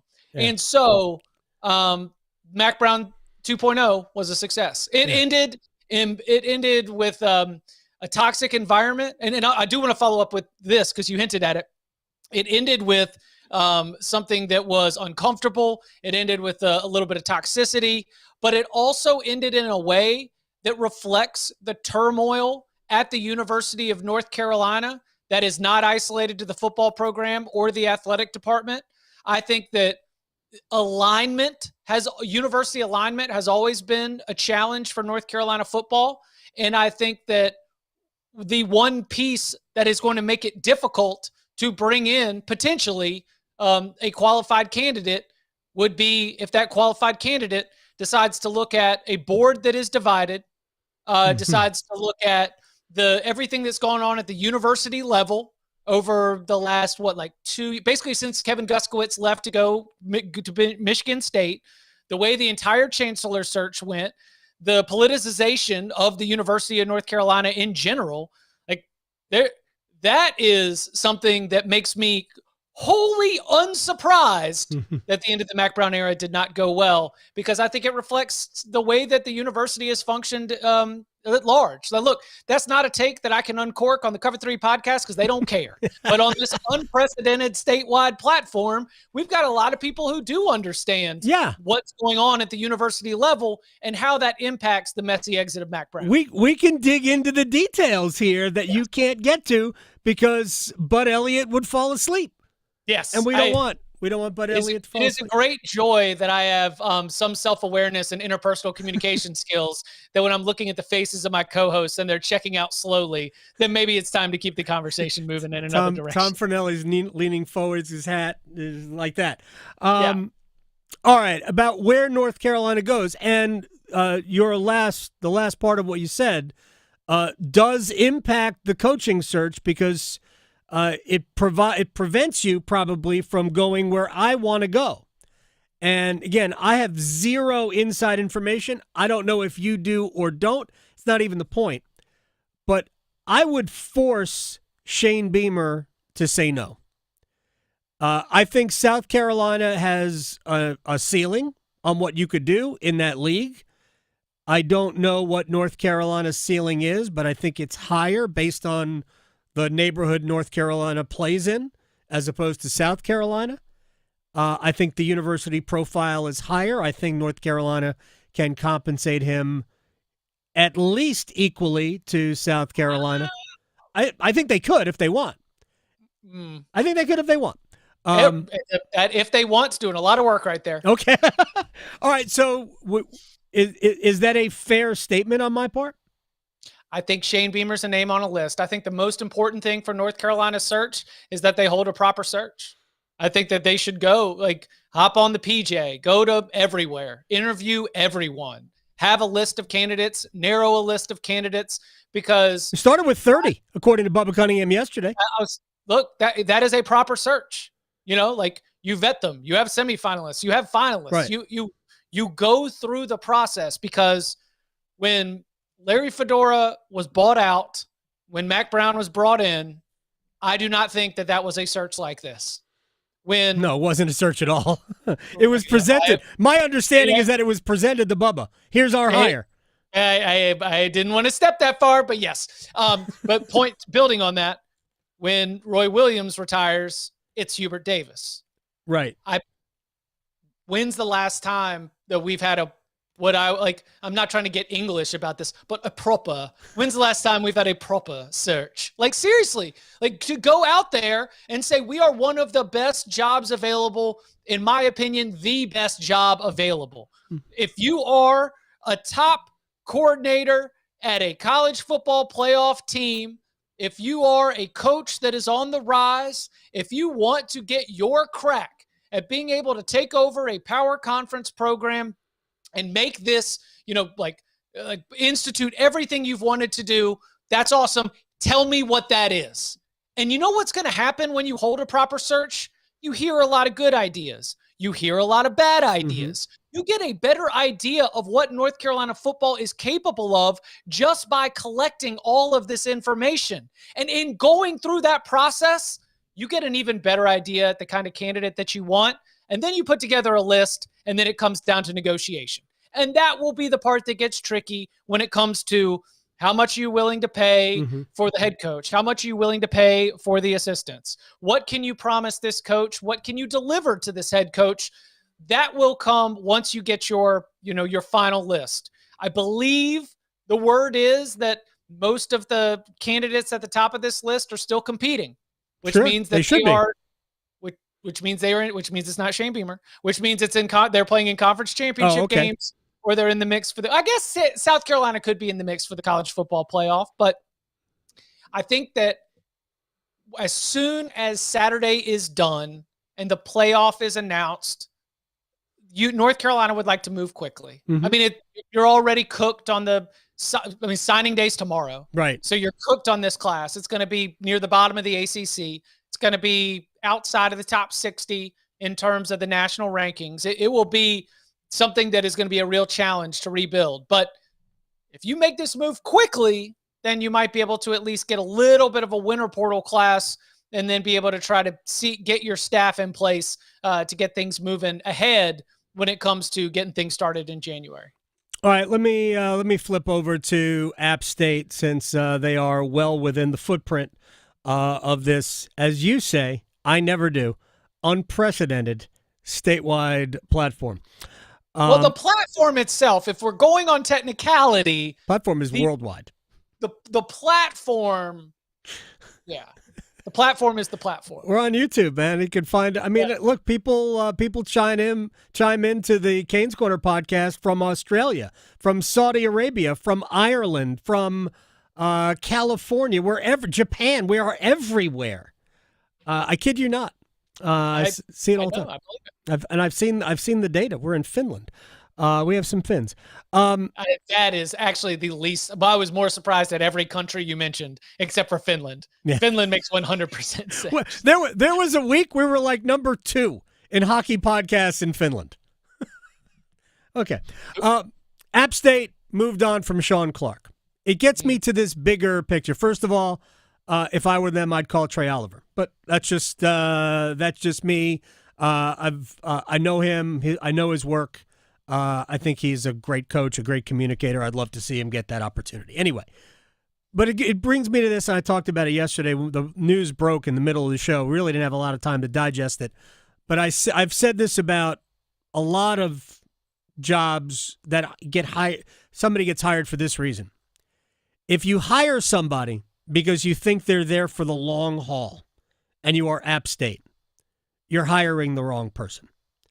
When Randy Edsall parlayed his one great year at Connecticut into the Maryland job and declared Maryland his dream job, I declared that a terrible hire, because if this is your aspiration, you'll never be good enough to raise us to a level that we can be raised to.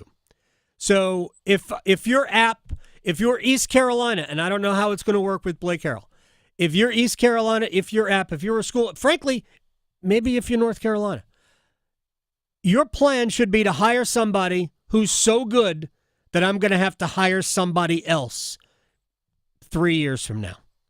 I just don't think you can win at App consistently with hiring somebody you think's going to be there for the long haul. Is that fair? The James Madison model is we build the infrastructure and we have it so strong that we accept the turnover that we get at head coaching. Should. That the identity of the program is such that we attract great talent and we are fine when great talent walks out the door because whoever's coming up next in the pipeline knows they're taking over a winner where the expectation is to win at a high level. I mean, it's what JMU did before they made the jump, and it's what they might do again because Bob Chesney ain't taking the App job, but Bob Chesney is on that list for any one of Bob Chesney, the current JMU coach who came from Holy Cross, is on the list of would be an acceptable hire for a power conference job. I think if you're App State, it would make sense to look regionally at some of the top assistant coaches and see if those assistant coaches are more valuing the paycheck or more valuing the opportunity to be a head coach. There are assistants at Clemson, at Duke, that I think could do a really, really good job at App State. Mm-hmm. But I think that SMU and Duke could match if they wanted to, Could match the money as an assistant before. Okay. Yeah.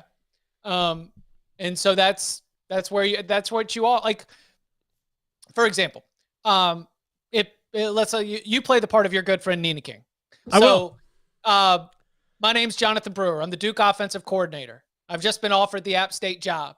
I come to you, I say, hey, look, I've been offered the App State job. They're going to offer me this much money. It is a raise. It is also the opportunity to be a head coach. You think Duke wants to match that? I think they can. I think they could. I might let Jonathan Brewer go. Yeah. But I think Jonathan Brewer would be a great hire for App State.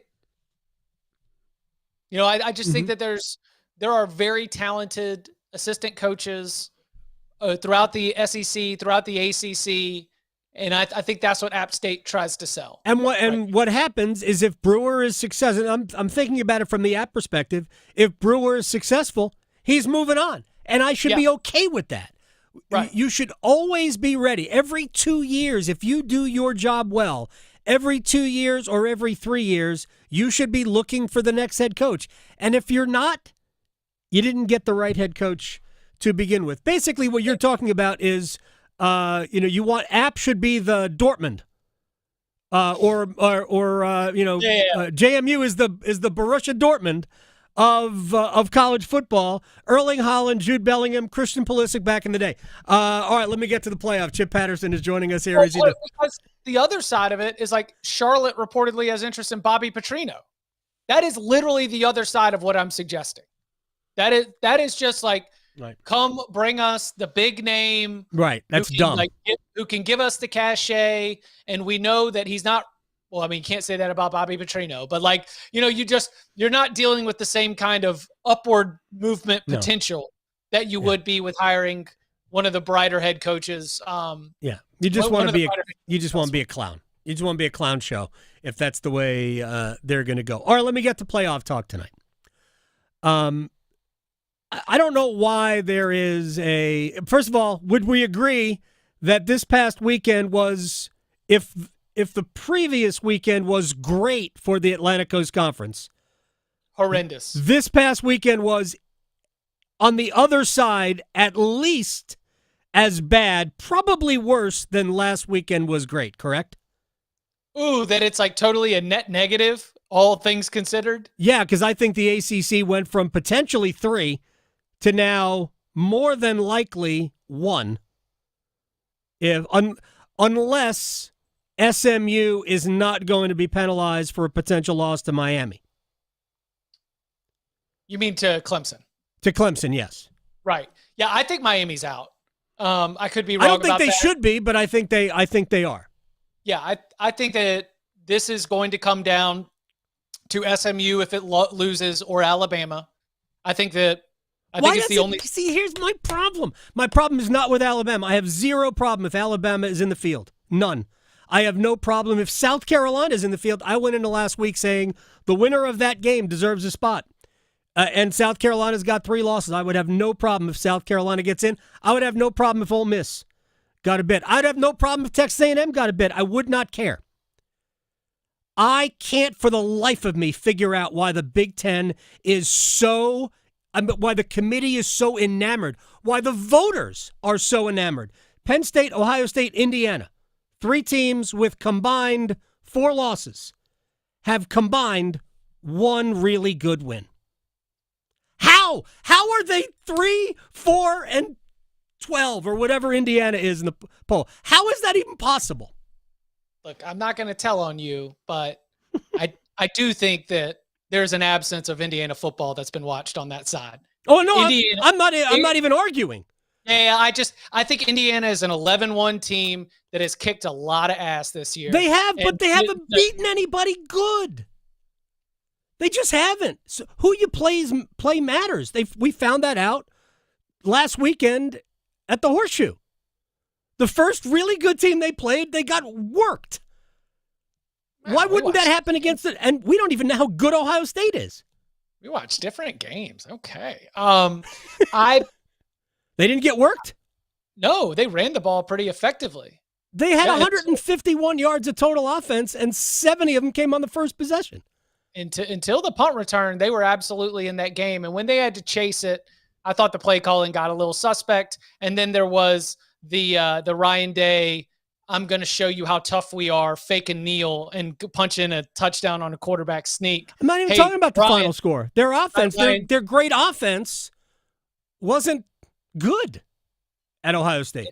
I don't think that you can say the games have to matter and then keep an 11-1 power conference team out. I think this is why Miami screwed it up for the ACC. I think if Miami beats Syracuse, they're right there. But now I think Syracuse would be the best win on Indiana's schedule by a significant margin. By wins? Syracuse 9-3. I think Syracuse is good. Okay. I don't think they're great. I think Georgia Tech's good. I think Miami lost to 2 good football teams. Yeah, that's true. Yeah, I mean, any time you can get a team that lost Stanford at home, you got to look at it. Got to look at it. What do you think Kirby Smart thinks of Georgia Tech? What do you think? Kirby Smart loves Georgia Tech. Yeah, you see that big hug with him and Brent Key after the game? I thought Brent Key was crying. He might have been crying. Should Georgia Tech have gone for 2 at the first overtime? Because I think they should have. At some point, you're going to make you're going to need a 2-point conversion to win. That would have been the time. Would have saved us how long? Would have saved 7 Kirby Smart timeouts. God, I hate it. Can we change that rule? I would change. Yes, I would change the timeouts. That was preposterous. Are you really this far in the bag for the Big Ten? I'm not. What do you mean? Disappointing me.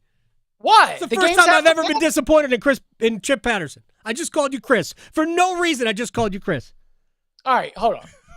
So you believe that Indiana does not deserve a spot inside the field? Not over SMU. If SMU loses to Miami, SMU should get whatever spot Indiana is going to get. Okay. That's great. Indiana didn't even try outside of the league. They didn't even try. You couldn't have found 3 worse non-conference opponents who all play at the FBS level than Indiana. I had a lot of fun watching Indiana football this year. They were boat racing. I'm not even arguing that. Yeah. I'm not even arguing. All of the numbers that you post, that you put up offensively, it matters against whom you put them up. I just don't think they played good football teams. They had a schedule based on it. They had a schedule to get Kurt Cignetti to a bowl game. They had no idea it was going to go this well. Right. So we overlook it? Like, at least Penn State played West Virginia. I don't think Penn State's that good either. So if Penn State gets punked by Oregon, right? What's happening to Penn State? They just don't have a home game. Yeah, they just don't have a home game. The whole thing, it baffles me. It baffles me that the schedule will matter to some teams. It will not matter to others. That's all. That's all. Yeah. I mean, you know how SMU got to Charlotte? By playing the easiest schedule in the ACC. By 100 million miles. Yeah. There's no question. They didn't play anybody good. You know what we're doing right now? In the Big 12 and the ACC, we've been, Tom got going on this, but if you sort the conference strength of schedule against the conference wins, it shows up in reverse. So that every team that won the most in the ACC and the Big 12 had the easiest schedules. Sure. And almost everyone who lost the most had the hardest schedules. It's like they're all the same in all of those leagues. As in no one's special. And I think that if SMU loses to Clemson, it might show that it was a team that did not get tested in conference play. Right. It might. I mean, they did beat Pitt, but I think that's probably their best. Is that their best conference win, or Louisville? So, the Pitt Panthers that started 7-0 and lost 5 in a row to finish. Yeah. They crumbled. They did. Completely fell apart. Which at the end of the day, we kind of thought that Pitt was about a 7-win football team. Anyway, Chip Patterson, you are a gentleman, a scholar, and my friend. I appreciate your time as always, and we will talk to you next week. Sounds good. Y'all be well. First time. I'm going to have to deal with this. I'm going to have to deal with my own disappointment. Can't possibly. I know you changed his name and everything. I did. I called him Chris. I was speaking in tongues. All right. When we come back, we'll stretch. We will place bets. He's right.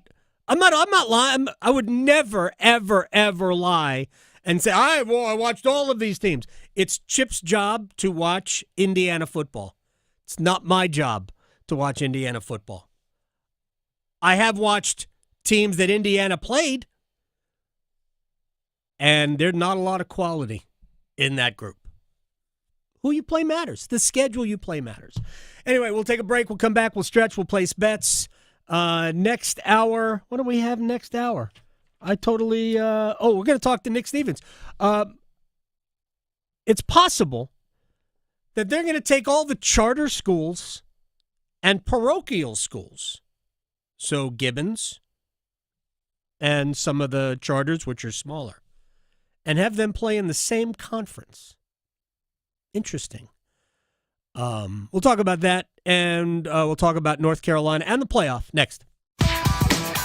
Going beyond the box scores. Adam Gold on the North Carolina Sports Network.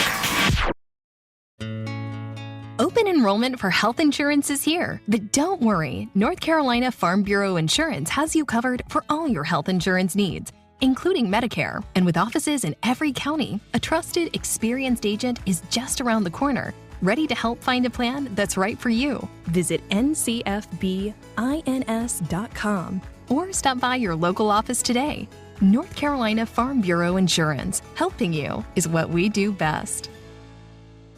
You wouldn't ask your mechanic to help stage your property for an open house. As NC Realtors, we're experts who make buying or selling property easier for you. Using the latest technology and armed with local insights, our Realtors help you find properties you would want to call home. We also know which details make your property more attractive to other buyers. From start to finish, our Realtors know. Find out more at ncrealtorsknow.com. Adam Gold here from my friends at FanDuel, America's #1 sports book, and we've got the NBA on our minds. And FanDuel has all your favorite bets, from who will win the game to how many points a player will score. We got parlays, we got totals, we have everything, player props as well. Plus, you can check out newer bets, number of dunks, assists, three-pointers in the next 3 minutes. My gosh, we're getting specific, aren't we? It doesn't matter if you tap into FanDuel before the game starts or after it's already tipped off. You can pick up a dub whenever, and now's the perfect time to do it. New customers, bet $5, win that bet, get $150 in bonus bets. How about that? FanDuel.com/AGS for your chance to win. Have a ball. FanDuel, an official sportsbook partner of the NBA. 21 and over and present in North Carolina. First online real money wager only. $5 first deposit required. Bonuses issued as non-withdrawable bonus bets, which expire 7 days after receipt. Restrictions apply. See terms at sportsbook.fanduel.com. Gambling problem? Call 877-718-5543 or visit morethanagame.nc.gov. AARP is working hard to make sure people in North Carolina are getting the most out of life. Whether it's helping you stay healthy, save more money, care for loved ones, or simply have some fun, AARP is making a difference in communities across the state.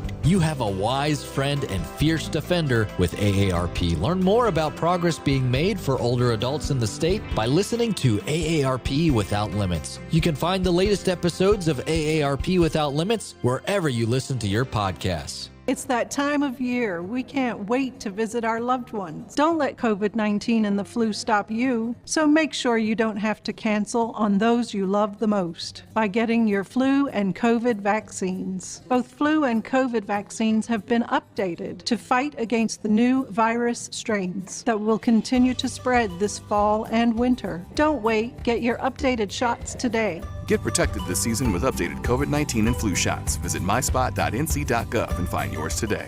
At North Carolina Farm Bureau Insurance, we believe that getting to know you is the best way to protect what you love most. We have friendly agents in every county to help you prepare for the unexpected. And when life doesn't go as planned, our award-winning claims team will be with you every step of the way. Find a local agent today at ncfbins.com. North Carolina Farm Bureau Insurance. Helping you is what we do best. As public power customers, we experience fewer outages and faster restoration than customers of other electric providers. But the benefits of having a locally owned electric system go far beyond unbeaten reliability. Our local public power employees support our community, providing electric hookups for events, installing and maintaining ballpark lights, holiday lights, traffic lights, street lights, and more. Local people working together to meet local needs. That's the value of public power. Learn more at electricities.com. This is Adam Gold. Home runs are homers, not dingers, not jacks, not bombs. Can I use tater? No. Can we say going yard?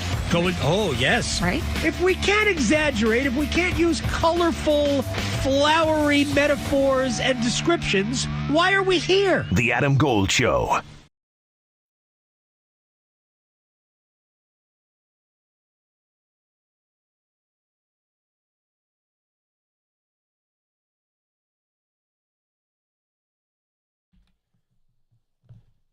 It's the Adam Gold Show. I am Adam Gold. Victoria producing the program.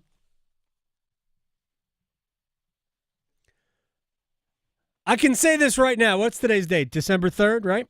It is. This has been my favorite show of the year. Yes. Has been. I know. My favorite show of the year. Love it. So we've had a good time. Evan Cohen was great. Chip Patterson, as always, great. See if we can't finish strong.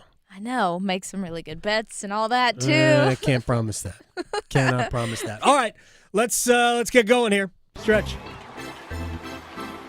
Okay, well, today is Giving Tuesday, if you haven't heard already. So for people who may not be aware, this started back in 2012, and it's just a nice reason to give to people who might need a little help, maybe help some small businesses. We had Small Business Saturday, so, it was a weekend of buying things. Yes. Did you partake in any Black Friday deals or Cyber Monday? Yes. Okay. Yes. Have made a dent. Yeah. A dent. You're right. On holiday shopping without leaving my kitchen table. Same.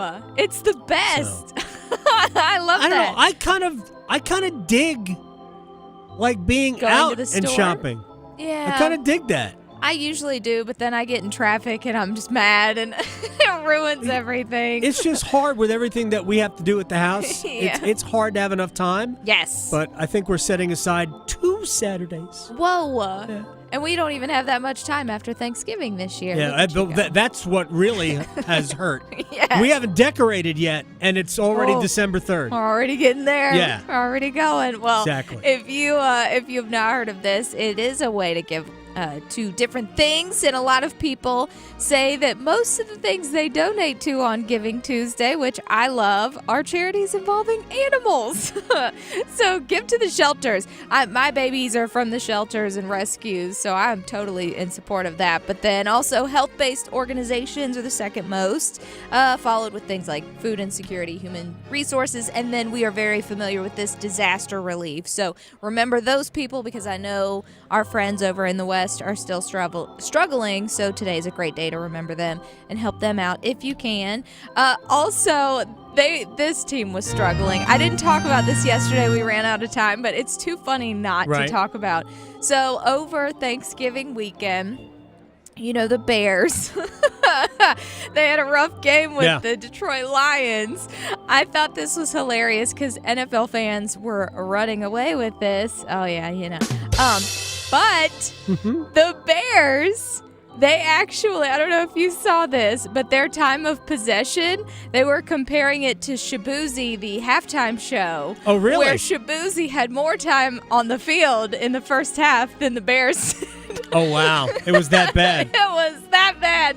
And it's honestly the truth, unfortunately. Also, another fan made some joke about Shabuzi walking around the field, got 7 yards while the Bears got 5. It's so, there's so much to laugh at here. So I thought if you did not see that, you should look on Twitter and find it because it is hilarious. And I'm sure the comments have only gotten better since then. And last but not least, some people may not think that this is hilarious. They are looking ahead to the 2025 calendar. We only have about, 3.5 weeks left in the month, almost 4.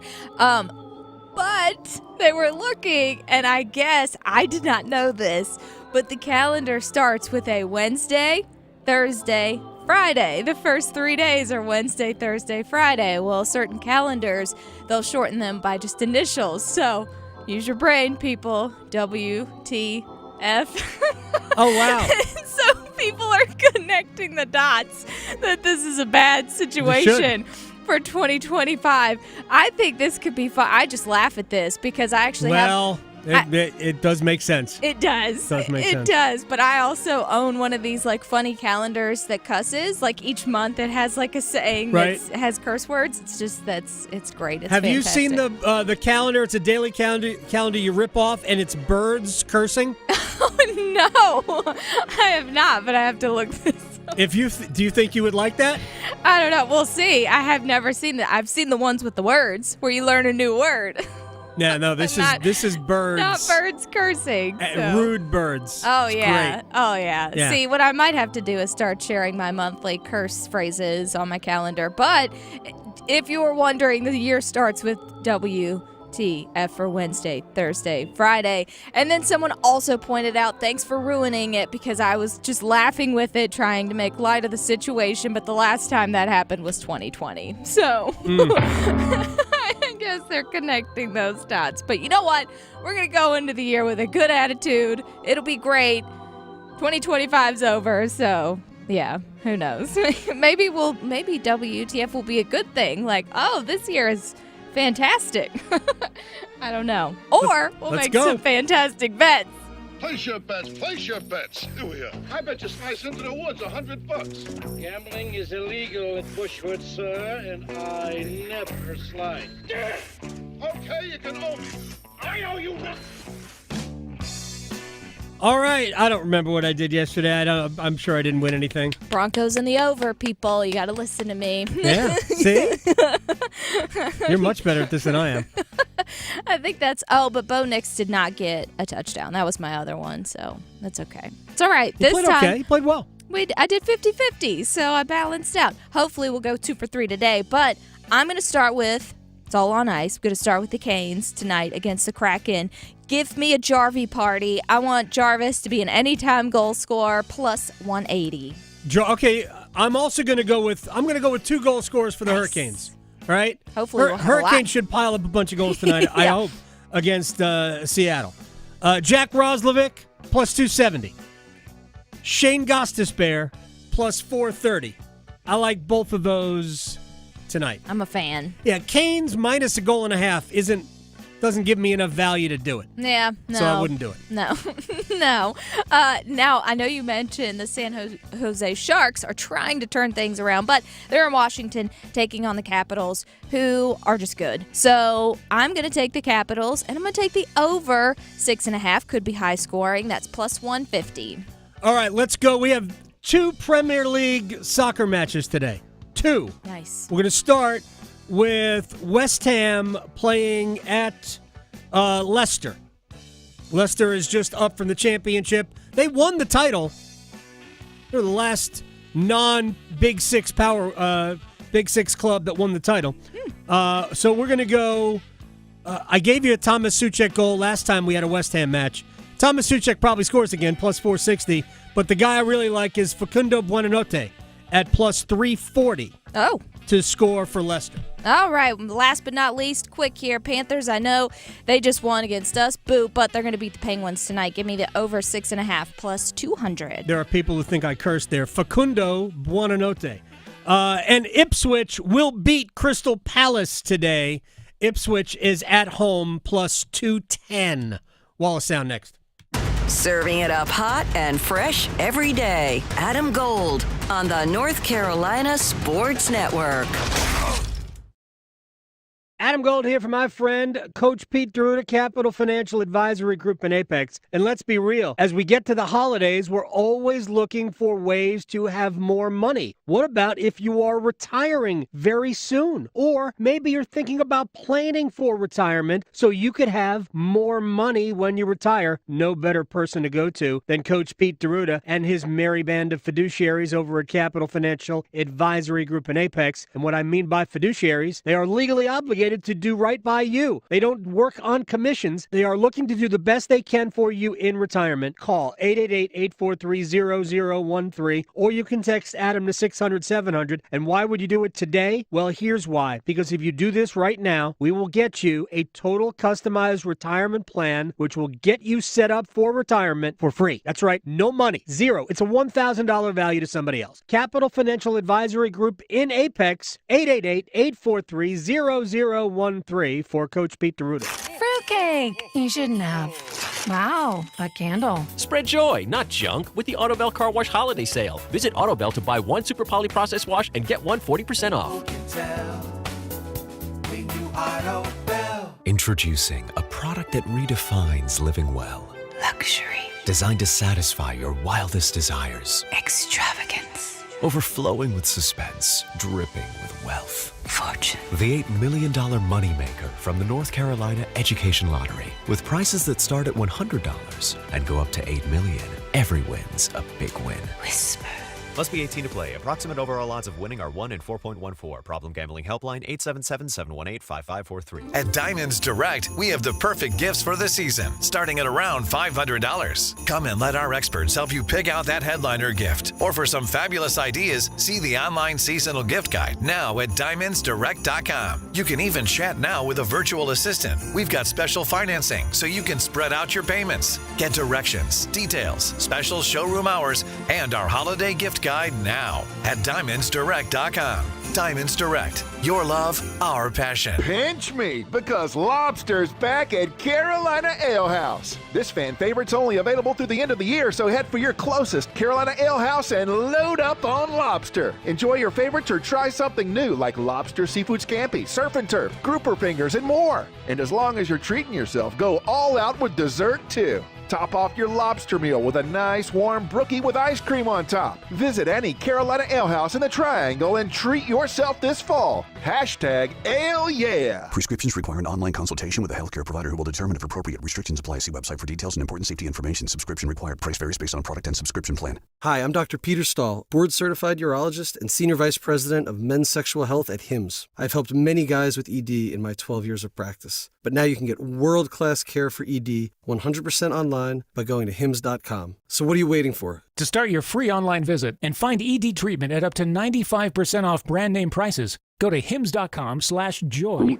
Oh no, stomach issues again? Stomach issues? Who are you? Your pancreas. I could be the real reason for your diarrhea, gas, bloating, stomach pain, or loose oily stools. I thought it was my stomach. People often do, but any of these symptoms could mean having a condition called exocrine pancreatic insufficiency, or EPI. With EPI, the pancreas doesn't release enough enzymes to break down food, but EPI is manageable. Use the symptom checker on identifyepi.com and speak with your doctor. That's identifyepi.com. Sponsored by AbbVie. This hour of the Triangle Sports Leader is powered by Ritchie Law Firm, injury lawyers. Ritchie Law is on top of it. Go to RitchieLaw.com. That's RitchieLaw.com. They score! WCMC HD1 Holly Springs. Take us with you on the radio, Instagram, TikTok, Alexa, and YouTube. 99.9 The Fan, the Triangle Sports Leader. Jameis Winston looks into the nickel, empties the backfield. 1st and 10, his own 42. The shotgun snap, the short drop, the quick throw far side. It's intercepted. Denver's intercepted in McMillan 40. Sideline 30. Down the sideline 20. 10. 5. Touchdown. It's a pick six. It's a Bronco pick six.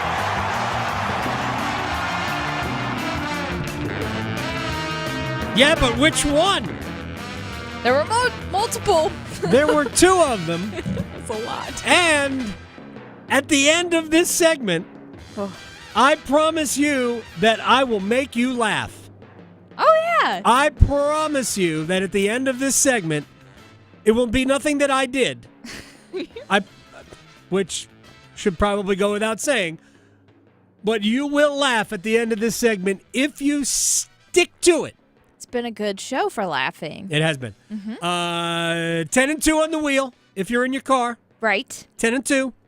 Don't drink any water. Hang on. If you're around electronics. And we will get to the funny stuff in just a minute. All right. Thank you very much. This is the Adam Gold Show. That's Victoria. I'm Adam. A lot to do. Nick Stevens, high school OT, is going to join us in studio. I will tell Nick a funny story about when I venture into discussions around high school football, what happens online. Yeah. I will just say this. The people, they don't want me to. Not that they don't want to hear it. They just don't want me to. But we'll talk to Nick about the possibility that charters and parochials could at one point be in the same level of high school football. That's what Nick Stevens coming up in a little bit. Right now, Wall of Sound time. The Wall of Sound is a function of this studio. There's no doubt about it. And again, at the end of this segment, you will laugh. I promise. You just got to stay to the end. So, On North Carolina's website at goheels.com, they have a Carolina Insider podcast. They should be good insiders because it's the university. To whatever extent they are willing to give up really the goods, Bubba Cunningham was on the most recent episode of Carolina Insider, and he delivered the selling point for the UNC football coaching job. Well, I think we've all talked about what a great place this is and what great people we have. We've been a bit inconsistent in our performance in football. We've had a lot of peaks, a lot of valleys. What we're trying to get is more consistent. I will say that with revenue share coming in, we're going to be at the top of the market with revenue share. We'll continue to have to work on NIL.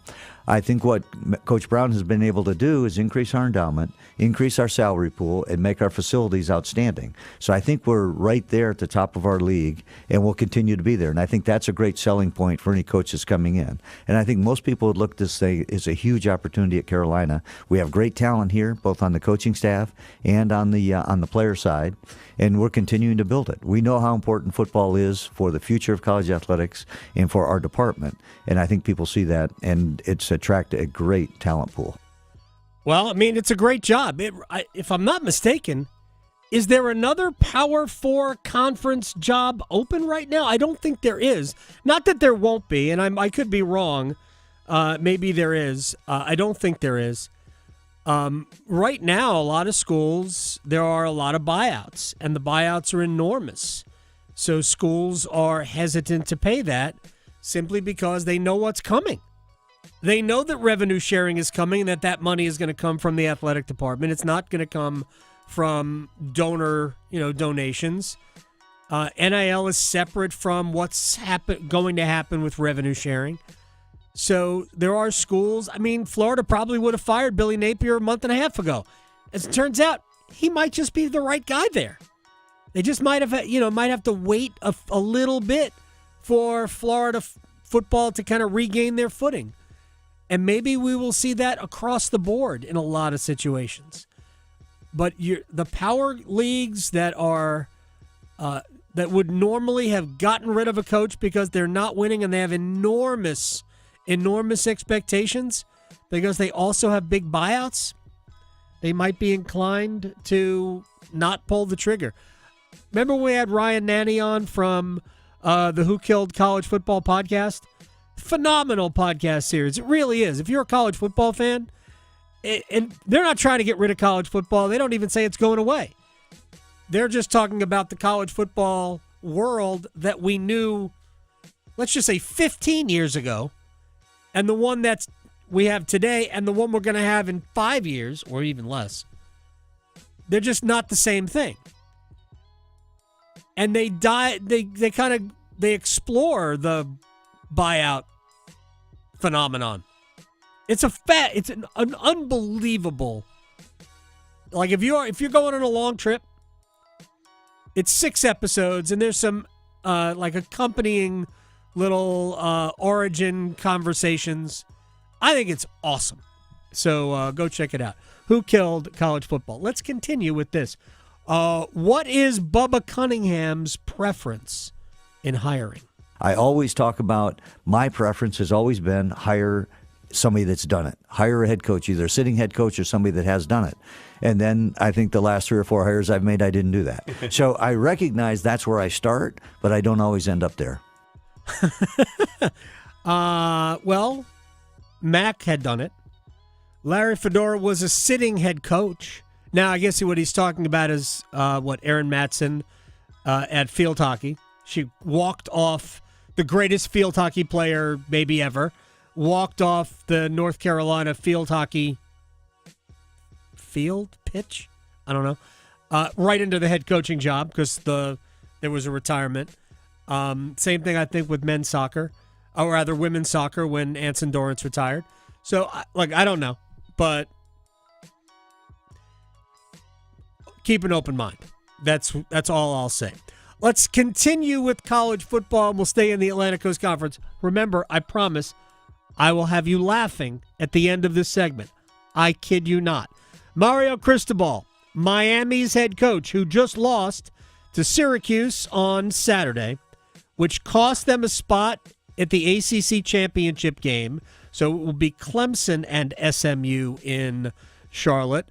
But Cristobal on why Miami still deserves to be in the college football playoff. Well, I think it's simple. I think that football has to continue to be what football was always intended to be, things that you settle by winning.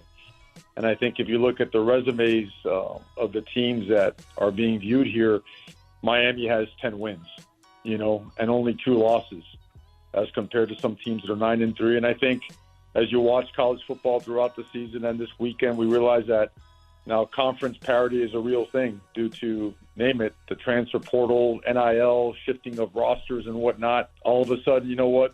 Parity has become a real thing, and the University of Miami has found a way to be 10-2 while others have been 9-3. And great seasons, teams I respect, but being 4-0 in non-conference games, 6-0 at home, and there's a lot. We're one of, I think, only 17 teams, so it's 7 wins versus Power 4 teams. So Miami is certainly trending in the right direction. Our best football is ahead of us.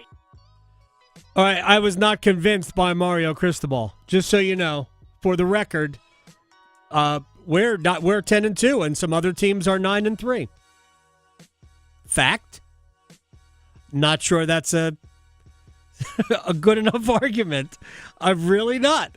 Matter of fact, I'm positive it isn't. All right, Bill Connolly from ESPN. What would happen? SMU right now is 11-1. What would happen if SMU became 11-2 with a loss to Clemson in the ACC championship game? We've spent a lot of this season talking about, how will the committee respond to the conference championship games? If SMU's ahead of Alabama after 12 games, is it fair to drop them below after they played a 13th when Alabama hasn't played a 13th? They're probably going to be, 8th, I think, tomorrow night in the college football playoff rankings, ahead of Indiana, but behind Ohio State. They could drop behind Indiana and they're fine. If Clemson steals their automatic bid, they can't drop behind anybody else. We don't know for sure what to think about what the committee's going to think. I think if SMU is every bit as good as Indiana. Every bit. Indiana's not beating anybody. They didn't even try to play anybody outside the league. So, to me, there's not a lot of meat on the Indiana bone. All right, I'm going to make you laugh right now. I'm not even going to wait. So remember when we came into the segment, we were serenaded by Kevin Harlan, who did the radio call of the football game last night, in which Jameis Winston threw not 1, but 2 interceptions that were returned for touchdowns. There were 2 pick sixes. So I asked, after we heard the highlight, which one was that? So, Jameis Winston, who is nothing if not entertaining in postgame, at the podium as Cleveland's starting quarterback, he is going to come to the podium and discuss whatever. He went off on a, what will he think about now? I am a better player, but in times like this,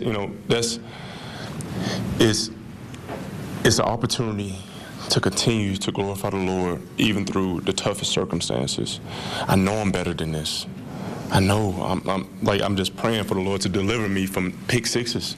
That's not me. A phenomenal game, offense, do some great things, but I messed it up. All right then. I want to get. Was you. I'm praying for the Lord to deliver me from pick sixes. Yeah. That needs to be on a shirt. Yes, on a coffee mug. Yes. I think that deserves a coffee mug. Yes. I'm praying for the Lord to deliver me from pick sixes. Oh yeah. If that isn't the greatest thing you'll hear today. Fans are going to run away with this. I have to look up who they play next, but next time they do a division rivalry, fans are going to be in the stands saying I hope you prayed about today or something. You know it. I want a coffee mug that says, I'm praying for the Lord to deliver me from pick sixes. Oh, their next game is the Steelers. That's where it's going to happen. Yeah. Cleveland, Pittsburgh. That's where Somebody should give that to Jameis for a Christmas gift. Yeah. Somebody should. Mm-hmm. All right. With that said, could your child's prep school, charter school, my son goes to a charter school in Franklin County, Wake Prep, Wake Preparatory Academy. Could they play in the same conference, division, probably conference, or level of football as, say, Gibbons? Cardinal, really? We'll talk to Nick Stevens about that next. Raleigh to Boone, Charlotte to Chapel Hill. Your Carolina is covered. Adam Gold on the North Carolina Sports Network. Listen every afternoon for The Drive with Tim Donnelly. Bryce Young is a different person. He's not even just a different quarterback right now. At the beginning of the year, it looked like he had negative 1,000 in the confidence meter. Now, if you watch the go-ahead touchdown that he threw to Adam Thielen against the Bucs, not only does he throw the ball with confidence, his hands are going up to celebrate before Thielen makes the catch. The confidence is crazy. The Drive with Tim Donnelly, 3 to 6 on 99.9 The Fan. Hi, it's Adam Gold from my friends at FanDuel, America's #1 sports book, and we are in that lull between weeks of the NFL season. Right now, we've got 2 days to catch our breath, but be thinking about Thursday because new customers can bet $5, win that $5 bet, and get $150 in bonus bets. FanDuel Sportsbook gives you everything you need, so if you get a hunch in the middle of the game, you can play it too. All right, FanDuel.com/Adam Gold. Join today. $150 in bonus bets if you win your first $5 wager. FanDuel.com/Adam Gold. Let's have fun with the NFL. 21 and over and present in North Carolina. First online real money wager only. $5 first deposit required. Bonuses issued as non-withdrawable bonus bets, which expire 7 days after receipt. Restrictions apply. See terms at sportsbook.fanduel.com. Gambling problem? Call 877-718-5543 or visit morethanagame.nc.gov. It's bow time. 'Tis the season for food and family, but thanks to Bojangles, you don't have to spend hours in the kitchen when loved ones come home for the holidays. Set down the spatula and put away the mixing bowls because this holiday season, Bojangles is ready to help you celebrate with all your family favorites like Chicken Supreme, Cajun Filet Biscuits, or a big bow box of hand-breaded chicken, scratch-made biscuits, and fixins for the whole family. We'll make the food so you can focus on making memories. Head to Bojangles and gift yourself a taste of home. It's bow time. If it's ho-ho-ho time, it's Bo-Bo-Bo time.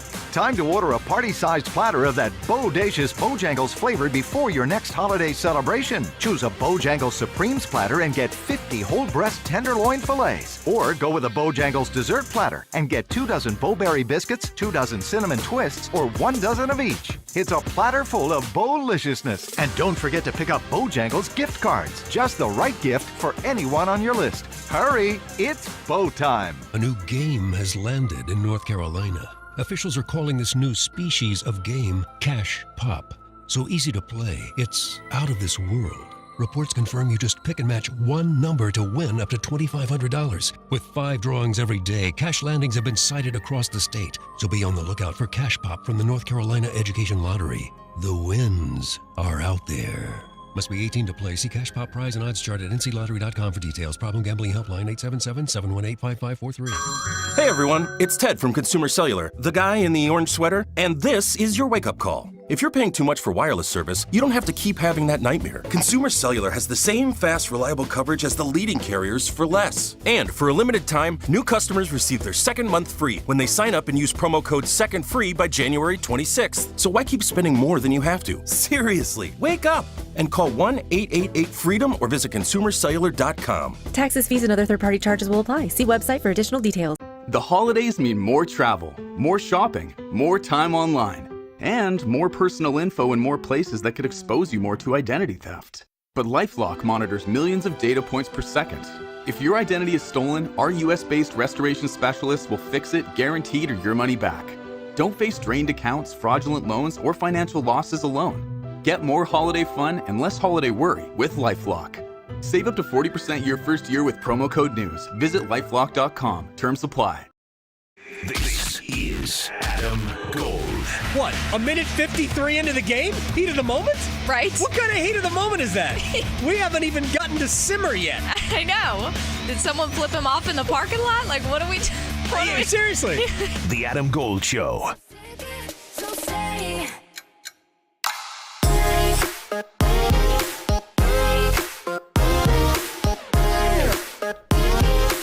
It's the Adam Gold Show. I'm Adam Gold. The hits keep on coming. Victoria's here. That's a hit.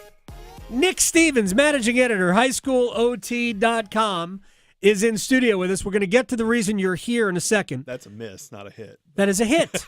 It's a hit. We had Evan Cohen from ESPN. He was great. We had so much fun. We had Chip Patterson, always great. We had our first actual disagreement. Chip and I almost never disagree with Chip, but we did today. And you and I are going to talk about charter schools, parochial schools, and the organization of high school sports in a second. But first, I mentioned this to Victoria.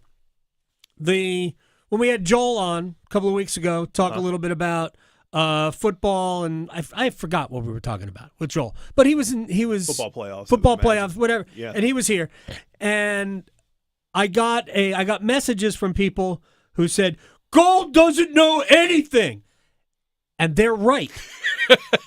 I don't know anything. You know about, much more about 1A boys soccer. I could teach a class. I don't know anything about high school football in the state, which is why I only talk about issues with you. Occasionally we do playoff stuff. Yeah. We talked about what stuff that was going on in the mountains, all that. So yeah, I ain't arguing with you. I don't know anything about. I don't know who the good teams are. I don't know who the coaches are. I don't know what the conferences are. I make no bones about that. So I saw the story, and I'm probably have this wrong too, where charters and parochial schools might be grouped together going forward. There's going to be a discussion about this tomorrow, correct? Yep. Yeah. So walk me through this. So the NCHSA has two board meetings every year that are regular board meetings, and they do some stuff in between. Okay. But this is one of them. It happens every winter right around this time. And schools and conferences and school districts can put forward agenda items for the board to discuss, and that is what has happened with this particular topic. Is Nash Central High School, which is in Nash County, they have put forward a proposal that it really proposes a couple things, and I'm interested to see how the NCHSA addresses it. One, it suggests that in the next realignment, which goes into place next school year, there'll be 8 classifications instead of 4.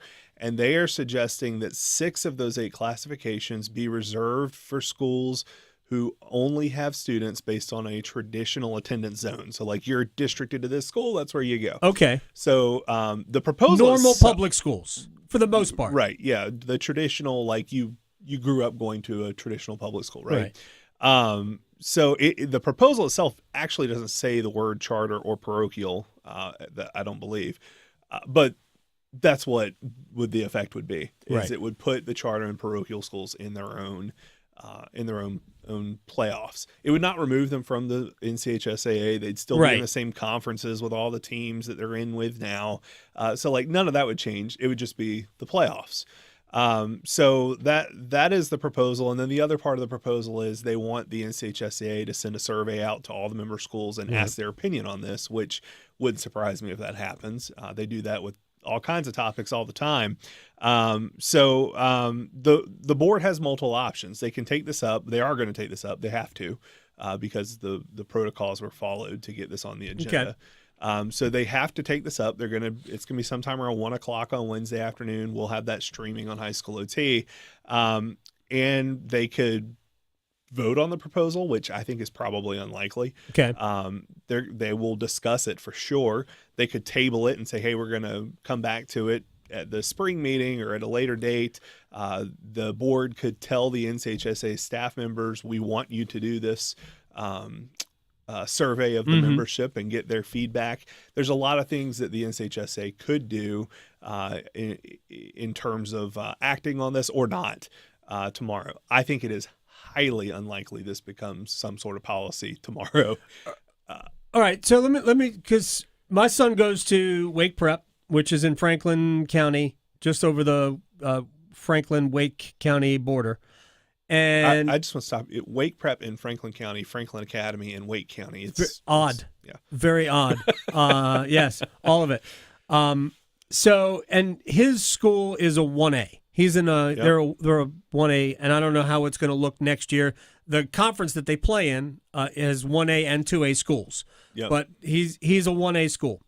Now, is there a chance that, because it's parochial, that he could be in the same conference as Cardinal Gibbons? So that's like the thing here is It just seems crazy, but you're saying there's two of these levels. That's set what the aside. proposal suggests.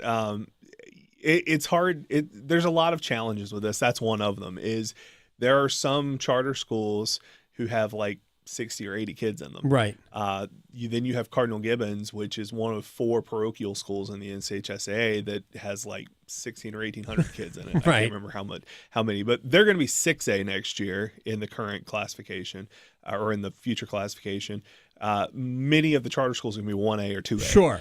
Most of them. So, there's a problem there in terms of the playing field for those schools. But, before you even get to like how it would work and everything, this is my interpretation. I've not talked to anybody at the NCHSAA who has told me this on or off the record. I imagine we'll hear about this conversation tomorrow. But I think this proposal actually violates the NCHSAA bylaws. Oh, okay. Because the member schools voted last year, overwhelmingly voted to support a bylaw amendment that is the reason we're going to 8 classifications. And it says that you can have no more than 64 schools in a classification, and that those classifications can be determined based solely on their average daily membership numbers, which is a form of enrollment. Well, saying this school doesn't have an attendance zone, or this school's a charter school, or this school's a parochial school, has nothing to do with your average daily membership number. None. So as long as that is in the bylaws, I don't know how you get around that. Gotcha. So, maybe the NCHSAA will have a lawyer there tomorrow at their board meeting. Maybe they have a way around that. I'm certainly not a lawyer, but to me, that's pretty cut and dry. Do we know, Nick Stevens, managing editor, High School OT, is joining us here in the Adam Gold Show. Do we know why Nash Central is pushing for this? Nash Central is who like I said, what I'm trying to get at is this a solution in search of a problem? I don't think it's a solution in search of a problem. I think most people in the NCHSAA, probably most of the people at the charter and parochial schools, will admit that there are some inherent advantages to being a charter, not having a traditional boundary of attendance, because kids can come from various places and whatnot. I think people will agree on that. I think where you get the disagreement is, what are those advantages and how do you fix them? A lot of times you have schools who will accuse charter schools and parochial schools of recruiting. Well, they're not allowed to recruit, just like any other school in the NCHSAA is not allowed to recruit. It's never happened so anywhere. If that's happening, Gibbons never recruited. If that's happening, I'm just kidding. Turn them in. Right. Provide some evidence. Turn them in. That is like the biggest rule you cannot break in high school sports. So that. I think that the advantages that charter schools have, especially, and some of these parochial schools, especially the lower classifications, many of those charter schools that are competing in the 1A and 2A level are coming from large metro areas like here in the Triangle or in Charlotte or in the Triad, where you have more people to pull from. You also have more resources than you have in these small towns and, down eastern North Carolina, where you might have a 1A school. They're not playing soccer year round. They're not playing volleyball year round. They're playing 3 and 4 different sports. Right. They don't have the trainers and all the stuff that everybody, like here in Wake County, if you're a soccer player, you're playing soccer all the time and you're doing workouts on the side, and you have all this stuff available to you. And I think that is more of the advantage that a lot of those schools have. And that is something that the current realignment tried to address. It took into account the average daily membership numbers. It also took into account the overall athletic success of a school, and it also took into account what's called an ISP number, which represents the population of a school that gets like government assistance. So it's basically the economics of the community that is in there. Sure. Maybe we need promotion and relegation. Well, so that is how the current realignment was done. People didn't like that. They want to do just ADM. So, I think that the current realignment has actually done a really good job. Here in the fall, if you look at soccer and volleyball, we had one parochial school win a state championship. We had no charter schools. So, I think that that's something that is worth looking at. And I also think it's important, just because a charter school or parochial school wins a state championship doesn't mean something's wrong. Right. Doesn't mean anybody cheated. There's like 60 charter schools in the NCHSAA right now. They're going to win. There's going to be some state championships that are won by charter schools. We tried. We got to the quarters. Right. So,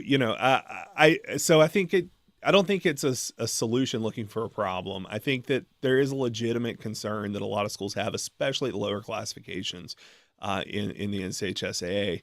I think it's once you get past that point, how do you address it? And that's where people don't agree. All right. Before we, you don't think this is going to pass? I don't think it's going to pass this week. I think the discussion's going to be really interesting. Okay. I think it'll probably get tabled and they'll revisit it if they don't say this violates our bylaws and we can't do it. You'll have that discussion on highschoolot.com. We will. It should be about 1:00 on Wednesday afternoon. All right. Let me ask you before we have to say goodbye to Nick Stevens, managing editor, High School OT.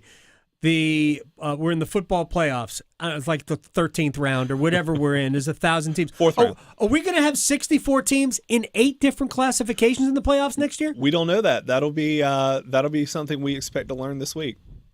Well, I guess that we don't know how the playoffs. Do we have work. We have 32 on each side now, right? We have 64 and 4 right now. Yeah, 64 and 8 would be a lot. Would be.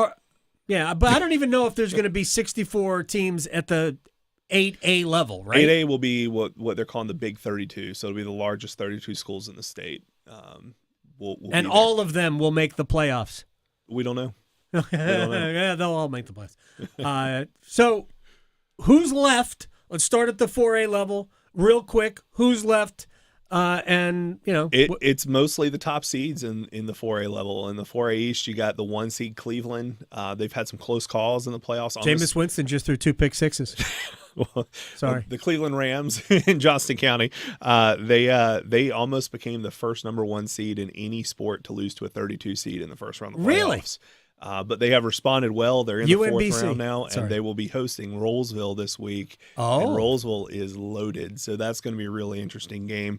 You also have Cardinal Gibbons, speaking of the parochial schools, hosting Hoggard, who won the 4A East last year. So that'll be from Wilmington. That'll be good. Yeah, Grimsley and Huff play each other on the west side. That's been like a little playoff rivalry game in recent years, and you also have East Forsyth on the road at Weddington. Thomas Davis Jr. and team down there. Going to Notre Dame, isn't he? He is, and they are the defending state champions. So the 4A is, the top seeds. Looks like the playoffs were done well in the 4A.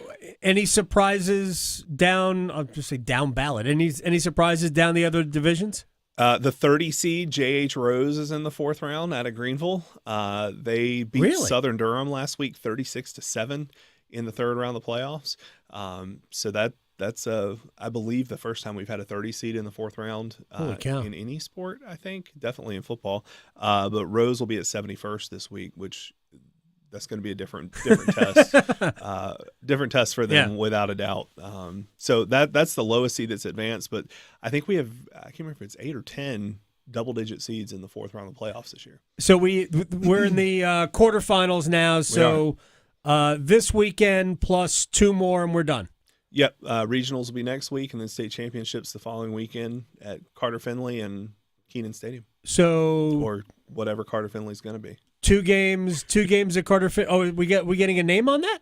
I haven't heard. Have you? No, I haven't. I've heard they've put the rights out. All right, good. So 2 games at Carter Finley, 2 games at Keenan. That's right. Yeah. All right. That's cool. And this weekend on Saturday, we have the first ever flag football state championships at Durham County Stadium. It'll be 2 semifinals starting at 11 o'clock that morning. They'll have a 3rd place game, and then this championship game will be, I think, 2:30 on Saturday afternoon, and we'll have all of that live on High School OT as well. That's awesome. Yeah. Awesome. Who's in it? Well, we'll find out tomorrow. Oh, we have the next round is tomorrow. So. All right. Nick Stevens, managing editor, High School OT. Nick Stevens, HSOT on Twitter. Got to get you on Blue Sky. I'm not selling Blue Sky, just that's where I try to operate some. So I do have an account. I reserve my username, but I'm not using it yet. But people are welcome to follow me there. I might just follow you and you provide no content to me right now, but that's all right. Nick Stevens, managing editor, highschoolot.com. All right. We'll have college football stuff coming up tonight, but I'm going to tell you about Major League Baseball's golden bat theory. Next. Serving it up hot and fresh every day. Adam Gold on the North Carolina Sports Network. Open enrollment for health insurance is here. But don't worry, North Carolina Farm Bureau Insurance has you covered for all your health insurance needs, including Medicare. And with offices in every county, a trusted, experienced agent is just around the corner, ready to help find a plan that's right for you. Visit ncfbins.com or stop by your local office today. North Carolina Farm Bureau Insurance. Helping you is what we do best. It's that time of year when we pack our bags for exciting adventures with friends and family. So make sure you don't have to cancel on those you love the most by getting your flu and COVID vaccines. They're safe and effective. Both flu and COVID vaccines have been updated. So make sure you don't miss that flight and protect those around you. Ask your healthcare provider for your updated flu and COVID-19 shots. Don't wait. Get your updated shots today. Get protected this season with updated COVID-19 and flu shots. Visit myspot.nc.gov and find yours today. You wouldn't ask your mechanic to help stage your property for an open house. As NC Realtors, we're experts who make buying or selling property easier for you. Using the latest technology and armed with local insights, our Realtors help you find properties you would want to call home. We also know which details make your property more attractive to other buyers. From start to finish, our Realtors know. Find out more at ncrealtorsknow.com. AARP is working hard to make sure people in North Carolina are getting the most out of life. Whether it's helping you stay healthy, save more money, care for loved ones, or simply have some fun, AARP is making a difference in communities across the state. You have a wise friend and fierce defender with AARP. Learn more about progress being made for older adults in the state by listening to AARP Without Limits. You can find the latest episodes of AARP Without Limits wherever you listen to your podcasts. Adam Gold here, and it's time to tackle the NFL on FanDuel, America's #1 sports book. And right now, new customers can get $150 in bonus bets if you win. FanDuel Sportsbook app gives you everything you need to place live bets on the NFL all in one place. So when you get a hunch in the middle of the game, you can check out the latest stats, view live play-by-play, so much more. Same page where you place your bets as well. FanDuel.com/AGS will get you started today, and we will get you started with $150 in bonus bets if you win your first $5 wager. FanDuel.com/AGS. FanDuel is an official sportsbook partner of the NFL. 21 and over and present in North Carolina. First online real money wager only. $5 first deposit required. Bonuses issued as non-withdrawable bonus bets, which expire 7 days after receipt. Restrictions apply. See terms at sportsbook.fanduel.com. Gambling problem? Call 877-718-5543 or visit morethanagame.nc.gov. At North Carolina Farm Bureau Insurance, we believe that getting to know you is the best way to protect what you love most. We have friendly agents in every county to help you prepare for the unexpected. And when life doesn't go as planned, our award-winning claims team will be with you every step of the way. Find a local agent today at ncfbins.com. North Carolina Farm Bureau Insurance. Helping you is what we do best. As public power customers, we experience fewer outages and faster restoration than customers of other electric providers. But the benefits of having a locally owned electric system go far beyond unbeaten reliability. Our local public power employees support our community, providing electric hookups for events, installing and maintaining ballpark lights, holiday lights, traffic lights, street lights, and more. Local people working together to meet local needs. That's the value of public power. Learn more at electricities.com. This is Adam Gold. Dan on Twitter, who you got? Robert Plant or Elvis Presley? That is actually very difficult because I don't want to disrespect Elvis Presley. I think it's Elvis. It's very, very close. And that is an incredible question. The Adam Gold Show.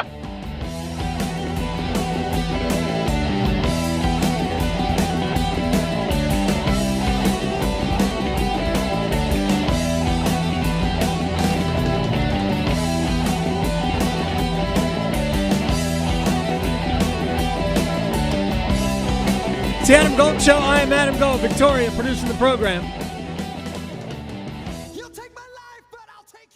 A lot of things to do. We'll rewind in a little bit. We'll get Chip Patterson's thoughts. No, we're not going to do the disagreement. I know. We're not going to do the disagreement with Chip. There's no way to shorten it because it's a whole thing. It's great. It's a longer part of the. Maybe we'll run it tomorrow. Yes. I don't know. But because people are used Or to a Chip best of. on. Well, yes, but That'd be a good best of. people are used to Chip Patterson on Wednesdays. Yes. And we're not going to give them that tomorrow because Chip was on today. Yes. But yes, Chip and I disagreed. It was not like we didn't throw knives at each other. No. I just stated it's the first time. I know. And I called him Chris. I know you disagreed and you changed his name. I completely. I've had enough of you, Chris. So, but maybe we'll present that tomorrow. But I do want you to hear his thoughts on what the Mack Brown era was, because I think that is important. So we'll do that in the rewind in a little bit. But first, I wanted to a couple of things I want to get to, and I will explain. I said golden bat, not golden bat. It's a golden at bat, and I will get to that. It will not be the number one topic that we will talk about. The golden at bat will not be the number one topic that we will get to. We will at first. Let me start with the Hurricanes tonight. And so Carolina came off a 9 games in 15-day run, and they went 5-3-1 in the 9 games. It's okay. 11 out of a possible 18 points is below the level they were at. 11 out of 18 is around 60%. 12 out of 20 would be exactly 60%. So it's about 62%. It's okay. It's not great. Very playoff level, by the way. So their slump, if you will, is still playoff caliber hockey. If we should all have slumps like that. So 5-3-1, not bad. But it should have been better.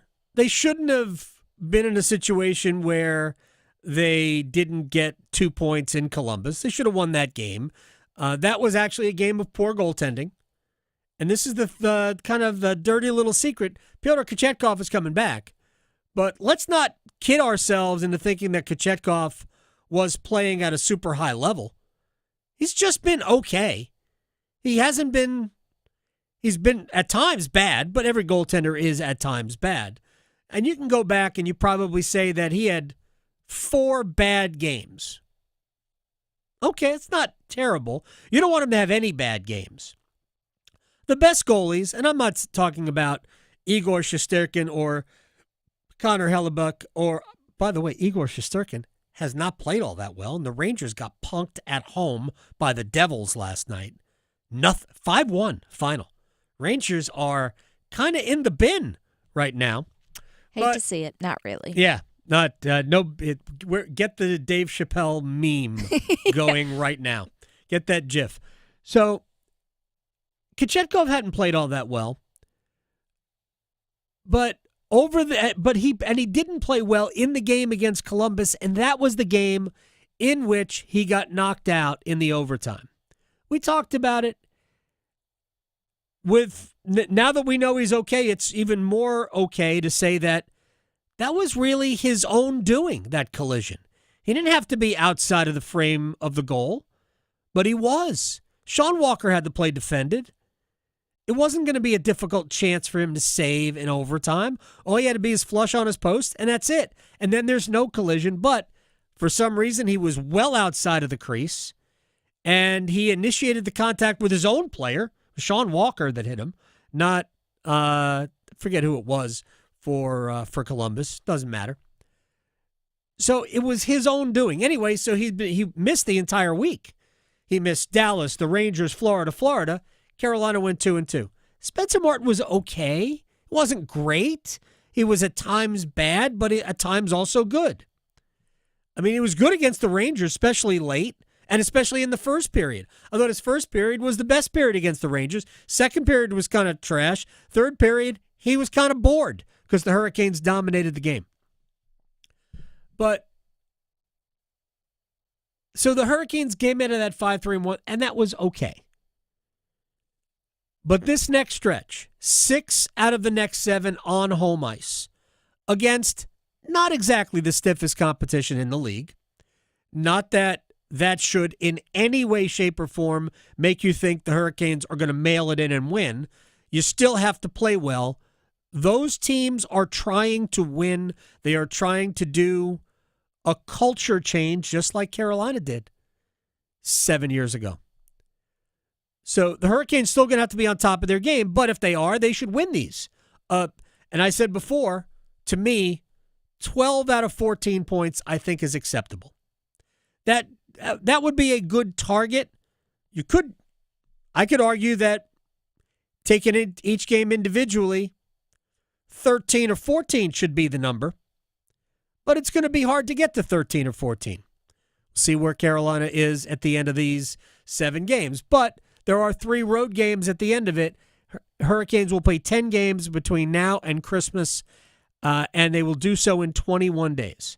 But this is the start of a very important stretch for Carolina. Kochetkov is back. Spencer Martin will back up. Dustin Tokarski was signed to a 2-way contract. Really means he's going to stay in the minor leagues. If he comes up to the NHL, he can. But when he goes back down to the minors, he'll have to clear waivers, which is fine. I think he would probably clear. And if he doesn't, you'll be fine. That's that.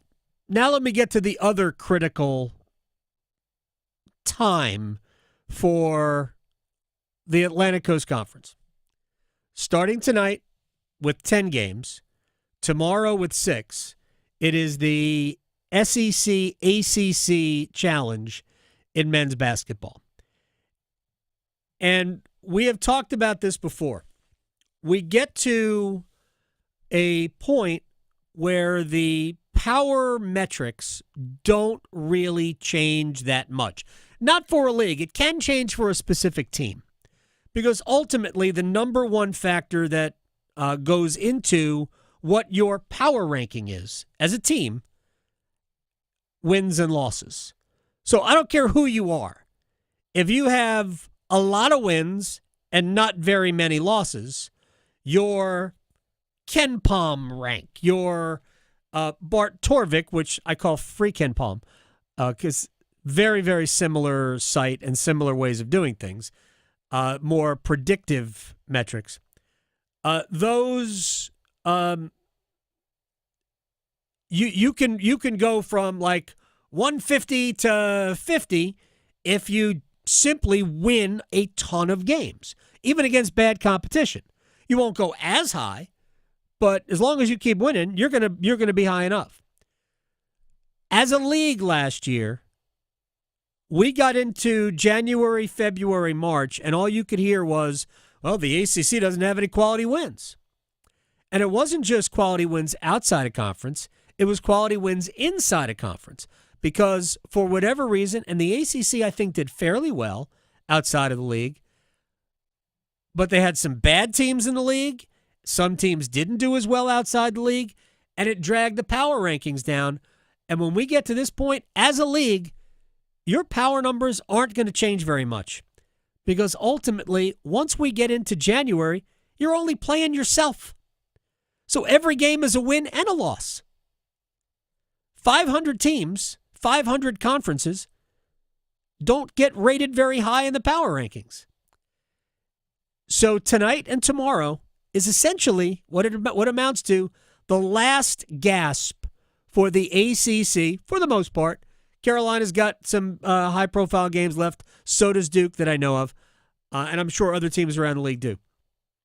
But these 2 days where 16 of your best teams are playing 16 of the SEC's best teams, And these are going to really impact the way the conference is viewed according to the metrics. So last year, remember there's no quality win, no quad one win, blah, blah, blah. So last year, Duke and North Carolina were both top 10 in the metrics. At the end of the season, they were both top 10. Clemson and Pittsburgh were top 30. Wake Forest, NC State, Virginia Tech, and Virginia were top 70.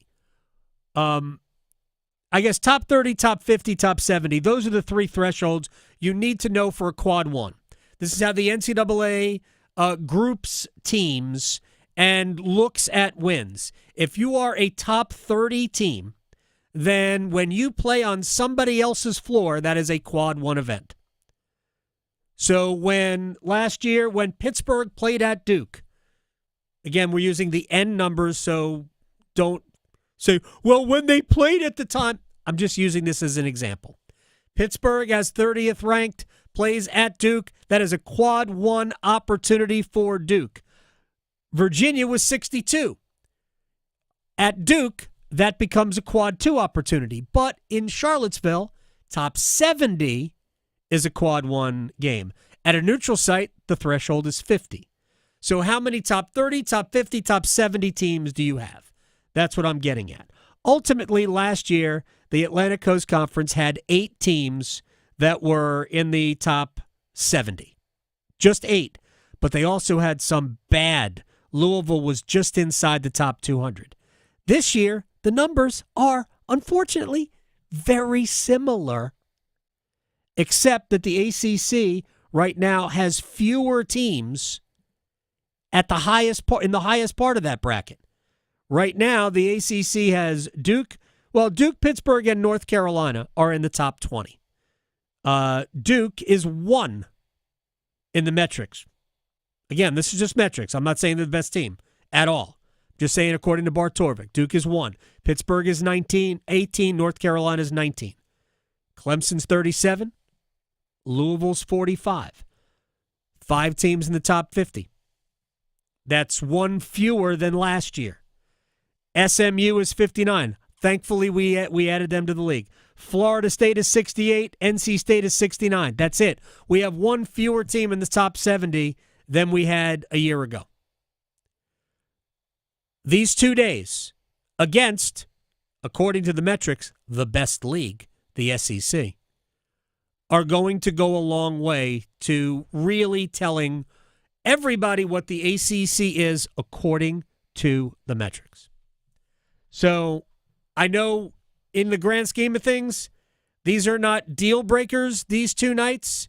It's fun, a little friendly banter between the ACC and the SEC, such like cousins. Not really. But they will matter to the ACC. The scoreboard, the conference scoreboard will matter.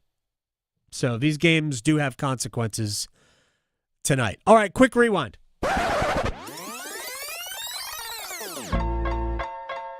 I haven't even done the Golden Bat Theory yet. Golden At-Bat Theory. I will do that in a second. Let's let Chip Patterson sum up the Mack Brown era for us. A success.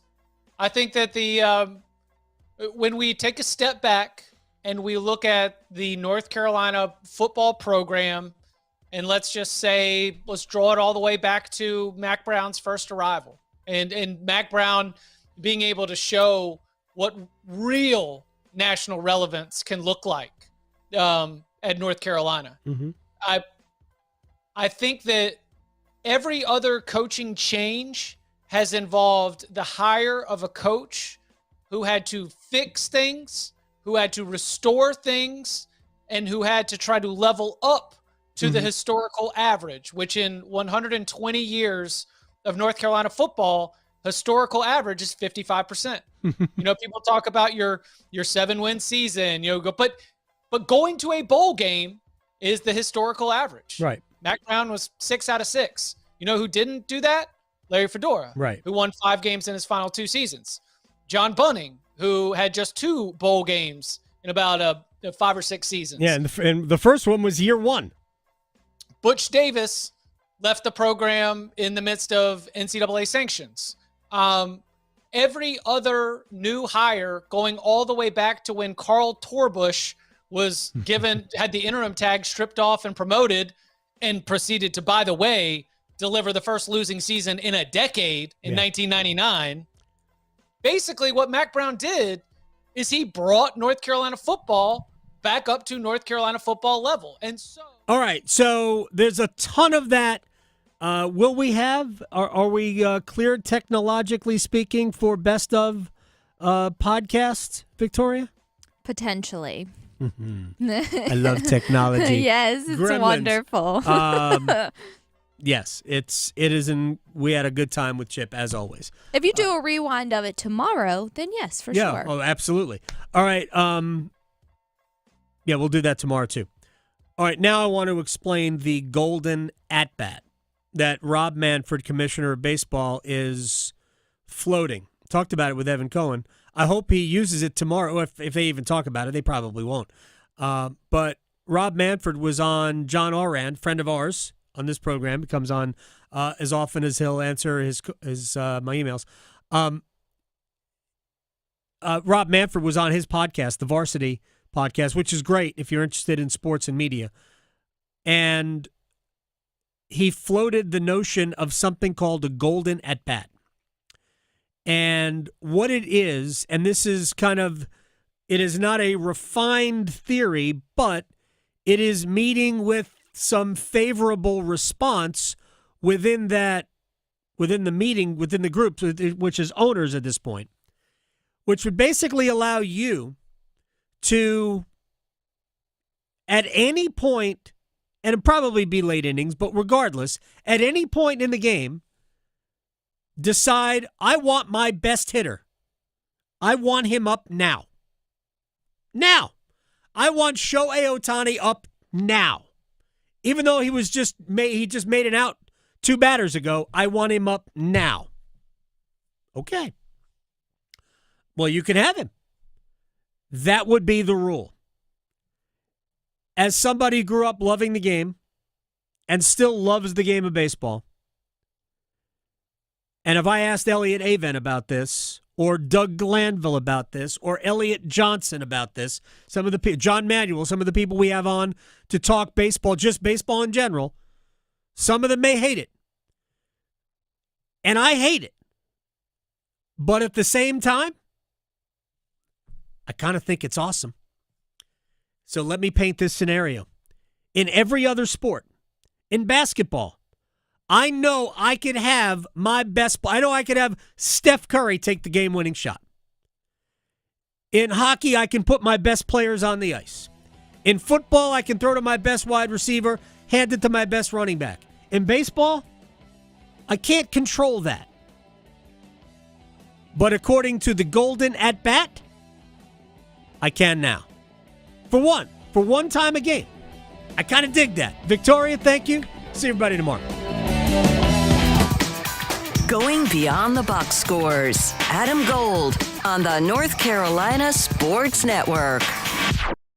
Martha was ready to switch to a career in IT. There's always a need for IT specialists, especially with AI coming out and cybersecurity. It's practically recession-proof. My Computer Career even provides job placement help. The career specialists, they're very helpful. They care about you as a person. You're not just a number to them. I would recommend My Computer Career wholeheartedly to anyone. Take the free career evaluation today. Become an IT pro in just months with zero experience at mycomputercareer.edu. Not available in Washington State. Hey, bud, why the long face? Got laid off again, like the 3rd time since the plague. You should move back in with your parents. What? Well, let's go to Sharky's. Now that's a good idea. Hey, they hiring? No chance they'd hire you, but Sharky's is my favorite spot, and I just love hanging there. Sharky's it is. We can discuss a new job over a cold beer and the best wings ever. He's right, No one's gonna hire you. Move back in with your parents. Sharky's.